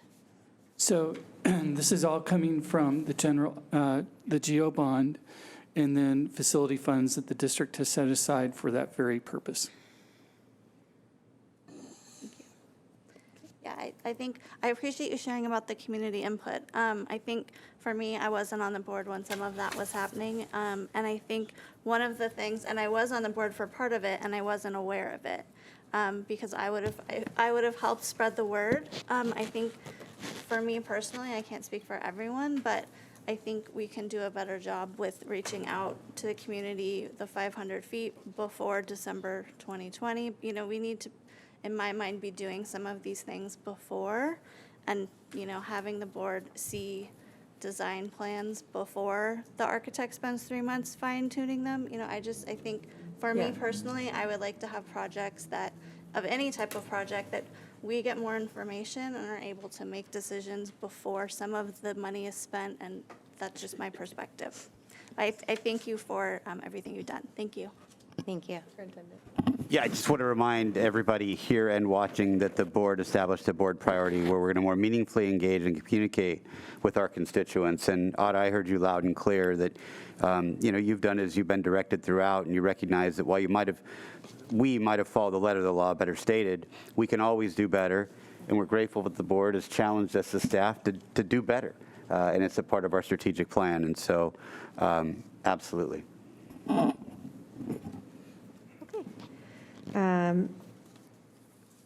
Seeing no additional comments, I'm going to move on to consent calendar. Thank you, Ara. Thank you, Jeff. Thank you. Thank you, Ara. Okay, so may I have a motion to accept the consent calendar? So moved. Second. Been Can I make moved. a comment about the consent calendar, or do you want me to do it after? Yes, now's the perfect time. Okay. One thing that stood out to me, it was the gift register, 19A13. So I just want to thank all of the community members that are donating funds for the Ray Science Camp. We had one donation for $3,600 alone, Saw just that. from one person. Yeah. So I just wanted to call that out and thank our community for being really generous with supporting our students who may not have the funds to go to science camp. So thank you. Thank you for highlighting that. Yeah. All right, roll call vote. Trustee Barto. Yes. Excuse me. Trustee Matoya. Yes. Trustee Crane. Yes. Trustee Anderson. Yes. Trustee Ursulou. Yes. Trustee Wygand. Yes. Trustee Yelsey. Yes. All right, thank you. Moving on, we have discussion action calendar, 20A. Accept financial audit reports for the 2020-2021 year. Mr. Trader. So the district has an external auditor, and I think this is a great time to highlight that although staff has a very professional and great working relationship with the auditor, the auditor reports directly to the board. And so that's a good thing. And so I'd like to introduce Shiloh Gorsby. She is with Eide Bailey, a partner that handles our our district. Shiloh. Thank you, Jeff. Good evening, everybody. I will just take a few minutes of your time, and I will go ahead and cover the results of your audit for June 30, 2021. I'm also happy to take any questions that you may have after I present the results. Obviously, it's a very long document. There's a lot of pages. Hopefully, you've had a chance to look through that, and I'll cover the highlights and then turn it over to you. So the purpose of our audit is really summed up on page 1. It's our independent auditor's report. It's why we're here. Our goal is to provide you with a reasonable assurance about whether our financial statements as presented in the audit report are materially stated based on our audit. And so there's different levels of assurance we can provide in an audit. And the highest level of assurance that we provide is considered an unmodified opinion, which means that based on our audit, we believe the financial statements are materially stated. So your opinion is an unmodified opinion. That means it's a clean report. Oh, cool. So all of that just to get to that conclusion. But in addition to your opinion on the financial statements, page 99 is a summary of auditor's results for the 3 other reports that are included within your reporting, your audit report. The first is a report on the internal controls over the financial reporting. It is a government audit requirement that we provide this report to you. It's not an opinion on internal controls. We like to make that really clear. But if things come to our attention during the course of our audit that rise to the level of what we deem to be significant deficiency or material weakness, we are required to report them to you. So we did have an audit adjustment in the self-insurance fund for your claims liability, and we did report that in that internal control report as a material weakness. It meets the definition of a material adjustment. Therefore, that's just the nature of the definition. A material weakness is attached to that. That follows page 99 if you wanted to read the details of that specific finding. And then we do a report on your federal programs and your state programs. So 2 separate reports on compliance. The federal programs, I just want to highlight really quickly for you, with so much going on this last year with coronavirus relief funds and ESSER and GEAR, all of those programs were subject to our audit requirements from a compliance standpoint. And so those did go through that audit. And that report is an unmodified opinion. So again, same terminology. That's a clean report, meaning we did not have any compliance findings as a result of that audit. As well as the state programs, you know, we do like 30 state programs that are mandated for us. We did have 2 programs that did have findings that are, again, included in the report. Those were just the instructional materials, no financial implications to the finding. And that was really a timeliness of the public hearing requirement. And then the unduplicated local control funding formula pupil count had some data errors in that data, which resulted in a finding as well. You are a locally funded district, so we calculate what that looks like in terms of dollars, but doesn't generally ever result in a repayment for you since you are a locally funded district. So it is still a reported item, though. And with that, I said I'd keep it simple and just the highlight. I will turn it to you, though, for specific questions if you have any pages you would like me to cover. Thank you for joining us on this eventful evening. I know. The one other thing I did want to just mention then, if it's no questions on the report, is you did receive a separate attached letter as a communication from us to you as the governing board. There's a couple highlights in that letter that I do like to point out. When there's significant changes in accounting policies that are adopted during the year, we had a new one this year, GASB 84. We highlight that for you. But some of the other couple really, I think, important ones to mention. Did we have any disagreements with management during the audit? Did we have any difficulties encountered in the audit? I think those are really important to mention. You know, when we talk about things like, does management cooperate? Do they provide us everything we need in a timely fashion? Are they transparent? Are they forthcoming? You know, if we have any of those types of issues, we actually have an obligation to report them to you. And so we are happy to report that we didn't have disagreements and we didn't have those difficulties in achieving our audit. So I thought that was important to highlight. Thank you. Thank you. And I just want to say, Mr. Trader made it the opportunity for me a few years ago to meet with our audit team as a new board member. I really appreciate that. And if any of you board members want to, I thought a very interesting education on how everything works. I'm sure that that opportunity would be available again. Absolutely. Thank you. And I just want to say thank you, Jeff, that we got such raving reviews, so thank you. With that said, may I make a motion to accept the financial audit report for 2020-2021? Second. Okay, it's been moved by Trustee Metoyer, seconded by Trustee Crane. Roll call vote, please. Trustee Barto? Yes. Trustee Metoyer? Yes. Trustee Crane? Yes. Trustee Anderson? Yes. Trustee Ursulou? Yes. Trustee Wygand? Yes. Trustee Yelsey? Yes. 20B, Trustee Area Boundaries Report and Adoption of Resolution 18-02-22. And you have a script. I have a script. Okay. At the board meeting on January 11th, 2022, the Board of Education reviewed and received a presentation from Cooperative Strategies and Legal Counsel regarding the 2020 federal census and redistricting. The presentation included an analysis of the existing trustee areas and a conceptual trustee area scenario map, map number 1, that would achieve compliance with Education Code 5019-5, the Federal Voting Rights Act, and the California Voting Rights Act, based on the 2020 federal census and related information. On February 1st, 2022, the Board of Education held a study session at which time conceptual trustee areas were presented in 4 scenarios with analysis pertaining to each scenario. The first 2 scenarios were prepared by Cooperative Strategies, and scenarios 3 and 4 were submitted by a district resident. The board also received public comment at its study session. The 4 conceptual trustee area scenarios are posted on the district's website. Present this evening are demographer Angela Banuelos from Cooperative Strategies and our legal counsel. At the beginning of our meeting this evening, public comments were unfortunately not received due to someone's choices, but we do have received several via email regarding conceptual trustee area maps. There are 2 items of business for the board to decide this evening regarding the revised trustee areas. The first item is the selection of the new revised map to be adopted. As you know, the new revised trustee area map must be adopted by February 28th, 2022. The new trustee areas will be in place for the school board election in November 2022. At this time, I would like to state that it appears to me that the Scenario 1 map best satisfies the 7 considerations that we have reviewed for trustee area maps. That is, number 1, each area shall contain nearly equal number of inhabitants. Number 2, drawn to comply with Federal Voting Rights Act and the California Voting Rights Act of 2001. Number 3, compact and contiguous as much as possible. Number 4, respect communities of interest as much as possible. Number 5, follow man-made and natural geographic features as much as possible. Number 6, respect incumbency if possible. Number 7, other local considerations, i.e. school boundaries, locations of school sites.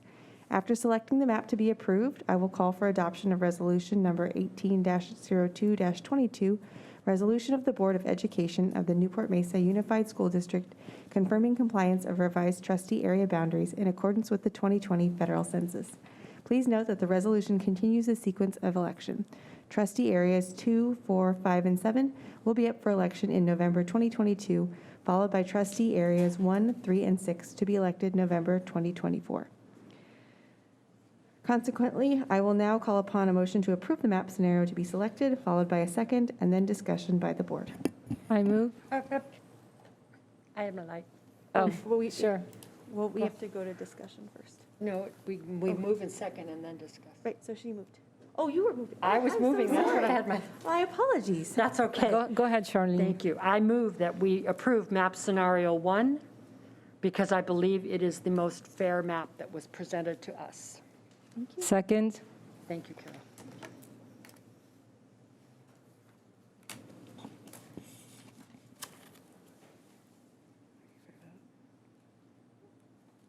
Thank you, Trustee Matoye and Trustee Crane.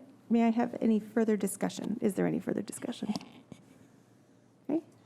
Well, I think one of the reasons why we felt it was most fair is 2, 3, and 4 cut out at least 1 board member. And so that was one of our key considerations as well. Huge. Yes. Yes. Huge. And it also, all of these maps are overlaid by where the high schools are, where the middle schools are, and where the elementary schools are. And we know that the high schools get a bunch of us to represent them. But most elementary schools have typically 1 board member, and it's, College Park already has 2. To make it go to 3 was a little bit unwieldy. I'll just say unwieldy. You could think of it as an advantage. Oh, I have 3 board members, but in reality, it's unwieldy. So, Thank you. and I love having College Park. Trustee Yelsey and then Trustee Crane. Yeah, in addition to those comments, I think we also have to look at where we came from. And when we redistricted in 2018, it was based on the 2010 census, but we did a very extensive review at that time of every zone, pretty much every street and where to cut it. So to me, the option one makes the necessary changes based on the 2020 census, but doesn't go over the same process again and redo everything that we had already done just a few years ago. Trustee Crane? Yes, I also wanted to recognize the public. We got a lot of emails and a lot of communication advocating for the scenario one map. So we are listening, and we really thank the input, because that also weighs on our decision. So thank you.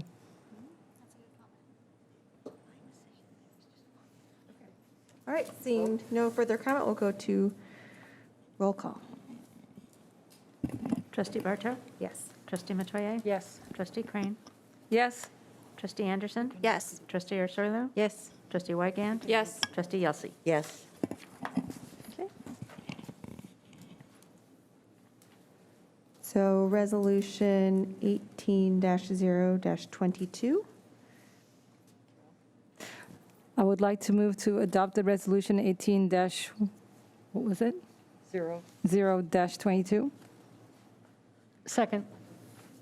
Oh, and that just important to say, that includes scenario one as the approved map for, And yes, yes. it includes scenario map 1. Thank you. Okay. So it was moved by Mrs. Crane. Trustee Crane and seconded by Trustee Matoye. All in favor? Aye. It's a resolution. Oh, sorry, it's a roll It has call to be a vote. roll call Yes. vote. Oh, okay. Roll call, thank you. Trustee Barto? Yes. Trustee Matoye? Yes. Trustee Crane? Yes. Trustee Anderson? Yes. Trustee Ursulou? Yes. Trustee Wygand? Yes. Trustee Yelsey? Yes. Thank you very much for the approval of resolution number 18-02-22. The superintendent's designee will now forward this resolution to the Orange County Superintendent of Schools and the Orange County Registrar Recorder. Thank you very much before you walk out the door. Thank you so much. You guys put in a lot of work. Thank you, appreciate it.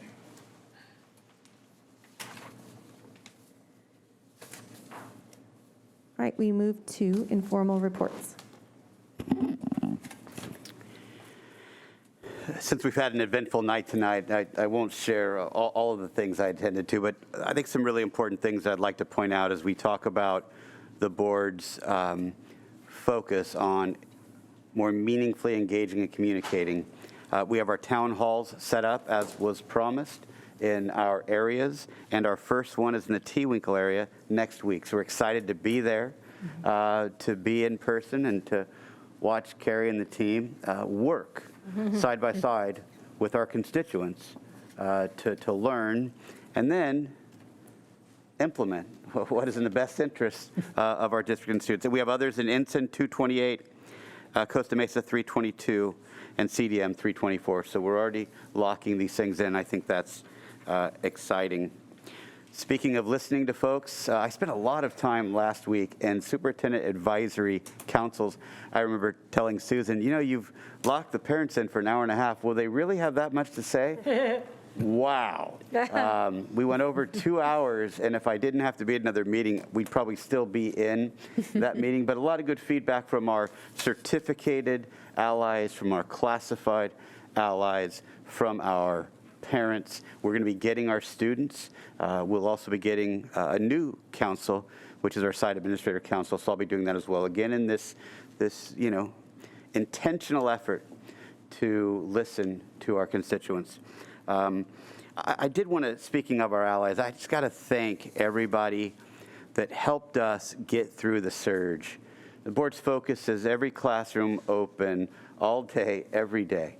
And it wasn't easy. I think Sarah has spoken to that. CSEA leaders have as well. Our classified certificated folks showed up. And as soon as they were well enough to come back and able to come back and tested negative, they came back. And so we owe them a huge thank you. But also the district office staff and all the work that they did, and everybody in this room, and all those folks who support them. I mean, there were days when we had unimaginable unfilled vacancies, and the message was all hands on deck. right? We're keeping classrooms open, and we did that. We did that. And so I just want to thank everybody here for helping me realize the board's goal. We couldn't have done it without everybody. So please share with your colleagues that we certainly appreciate that. And then lastly, a lot of questions about advocacy, what's going on in the state with regard to CDPH mandates, et cetera, et cetera. So I would just say that we're hearing a lot of rumors about the governor and then consequently CDPH adjusting some of these mandates.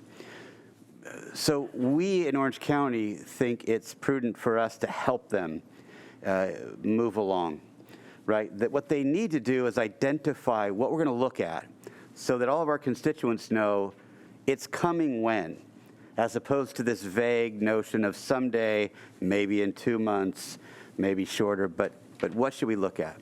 So I'm working with a group of superintendents in Orange County. I'm working with the Orange County Health Agency this week to identify some appropriate indicators or metrics that the state should use. And we're to get that to the governor and CDPH and say, these are the things we should identify. And let the folks know in our district that that's what we're watching for. So we're excited about that. We want some clarity. Things are getting better. And folks are anxious to get back to whatever normal is after 2018. So I'll keep you posted, but wanted to let you know that we're not just sitting by and waiting. We're trying to inform those decisions from the local level and the interests of our communities. So that's what I had for tonight. Thank you very much. We're going to do board member reports, which include committee reports. Trustee Yelsey, would you like to start?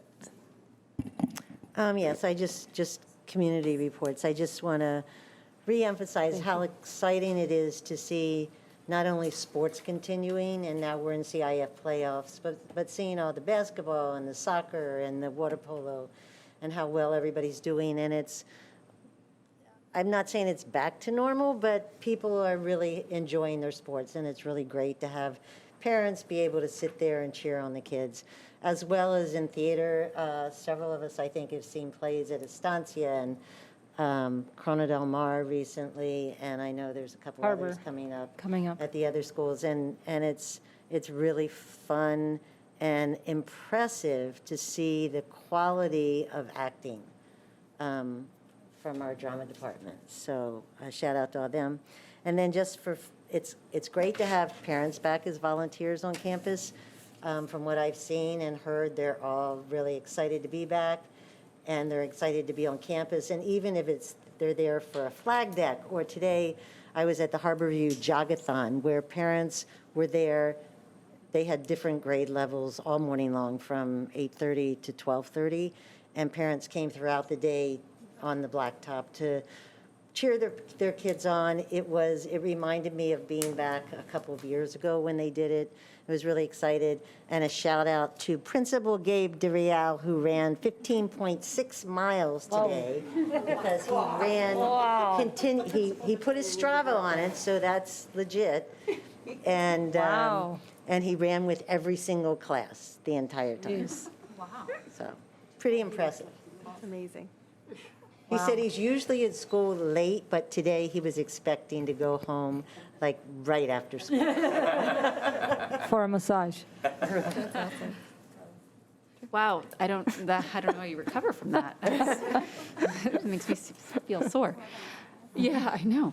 Well, I had the pleasure of attending a Coastline ROP meeting, was it a week ago?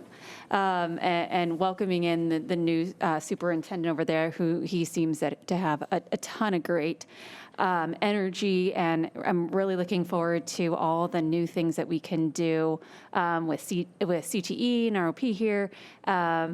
It's gonna be great, but it was great to just see how another board works, and I think the meeting was done with in like 30 minutes. But which was interesting, they did have some students that presented about an automobile mechanic program that is at, I believe it was Irvine High School. And it was pretty interesting. So, and I got to meet Lisa Snowden and talk to her about what we're doing as well. So it was great. I have just been loitering at Estancia a lot while my daughter is at swim at CMAC. So I've just had such a great opportunity to talk to so many kids that I see outside there and just get their pulse on sort of how everything is going, how sort of we're emerging out of COVID and how their lives are going. So that's been really great. And this past week, I had the chance to talk to some more kids over at Soy from my zone, so that was really enlightening. I just love being able to get back out into the community and talk to the kids again. And I just want to take a minute to thank the staff, because I think, although my questions are often pointed, I really am noticing a change in the tone of this district. I mean, I've only been here a year, but so much from the LCAP saying it's going to mention family and community engagement to seeing that we're going to have literally a town hall over at Tewinkle, like for real. So, I mean, there's just so much positive momentum that's really exciting to me, and I hope that we keep our eyes on the prize, because I think we always hear that, it's all about the kids, it's all about the kids. Kids are in families and kids are in communities. So if we continually overlook those, we're never going to get to the whole child. So I'm just really excited about all the work everyone is doing everywhere, all of the staff in the audience especially. So thank you. Thank you. Yes, I actually want to follow up. I heard a rumor we might have an infographic for the LCAP, so lots of exciting, positive things on the horizon. I am also excited it was on our agenda to attend the CTE advisory group, so I would love to know, I don't know when the dates are for that, but I'm really looking forward to that. And I have DWAC tomorrow, and on Thursday, the Newport-Mesa Schools Foundation, so I'll have a busy week later on in the week. Thank you. Yes, to piggyback on the Newport-Mesa Schools Foundation, the grants, teacher grants are due by February 28th. So if you're listening, teachers, February 28th is the deadline. Also, thank you, Business Services, for installing the mirror at Back Bay Monte Vista. They are thrilled. Thank you so much. Did you want to add? It just reminded me. I was also at Soy listening to students share about civic engagement and their recommendations, and I heard yesterday, so thank you, Lance, that the lines at Soy were repainted, the basketball and the soccer court, so thank you very, very much. Yep, that's great. I had the pleasure of attending the MLK Day of Service at the OC Food Bank with several wonderful, cute kids and families from East Bluff Elementary. It was just very heartwarming to see just kids just being involved in giving back. And I believe that our Let's Be Kind champion, Rebecca Robeck, would be very proud of East Bluff Elementary. Let's see. Congratulations to CDM Wrestling, right? Didn't they clinch as some sort of CIF title, I believe? Yes. And then moving on. So congratulations, CDM Wrestling. That's good for now.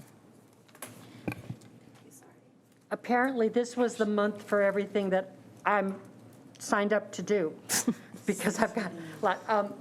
Trustee Yelsey and I attended the Community Alliance meeting that we had, which was run by Kristen Henry, head of our SAIL team, and it was wonderful. There were 65 people in attendance, and the groups reported out, and when you see how many partners work with our district to help our kids, it's just fabulous. And it was really a wonderful meeting, always a wonderful meeting. The tone is always so positive and helpful.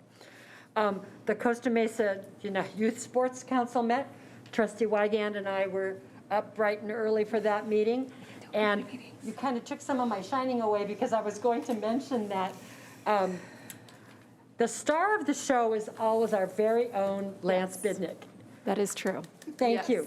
You got a ton of praise. You get praise from all sorts, but it's because you walk your talk. You come up and say, here's the plan, this is what we're going to do. And I asked, because the whole Soy basketball courts are going to be repaved over the summer. And I said, well, he goes, well, if they need to get painted, they could do that now. So I said, okay, great. We'll have people talk to people. So it's that kind of problem solving. And when you talked about the athletic fields maintenance, we have our own plan, because usually our support groups, our youth groups, help us out a lot, making our fields look as beautiful and green as they can be with the amount of water that we're allotted to put on them. But all of our soil and water is there. We use certified organic materials so as not to harm the children, but keep the grass growing, and that we have a regular maintenance schedule for that too. all sorts of wonderful good things, plus the cooperation of the fact that all of these organizations at the youth sports, Costa Mesa United Youth Sports Council, are there for the kids of Costa Mesa and beyond, because AYSO goes into Newport Beach.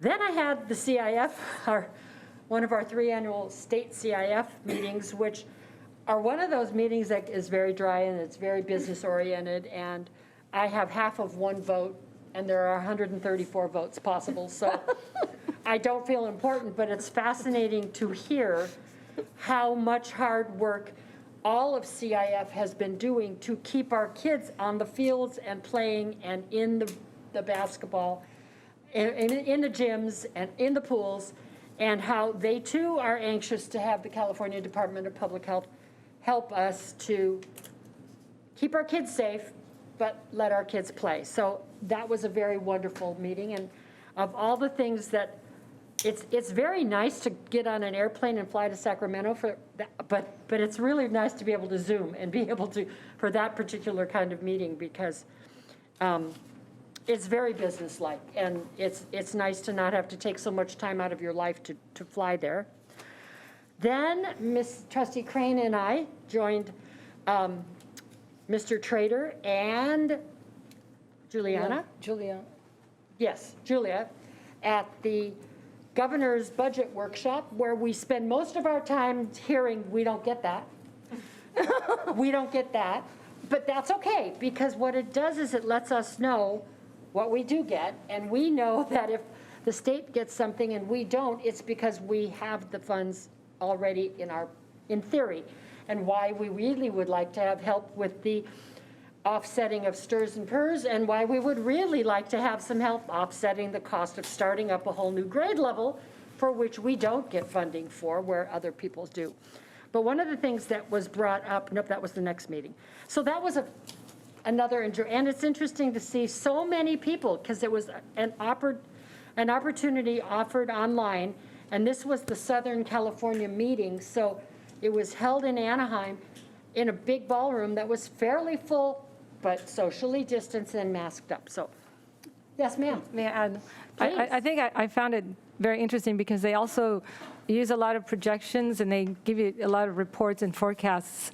And if you're in the industry of education, then you need to be kind of looking forward at the trends and the forecasts. And I thought that was really interesting to me. It is. It's fascinating. Yeah. For math geeks, budgeting is fun for me. At the Orange County delegate meeting, what we talked about, and that's something that we vote on, which will probably be at the next meeting. We'll be voting on the delegates to the Orange County School Boards Association meetings.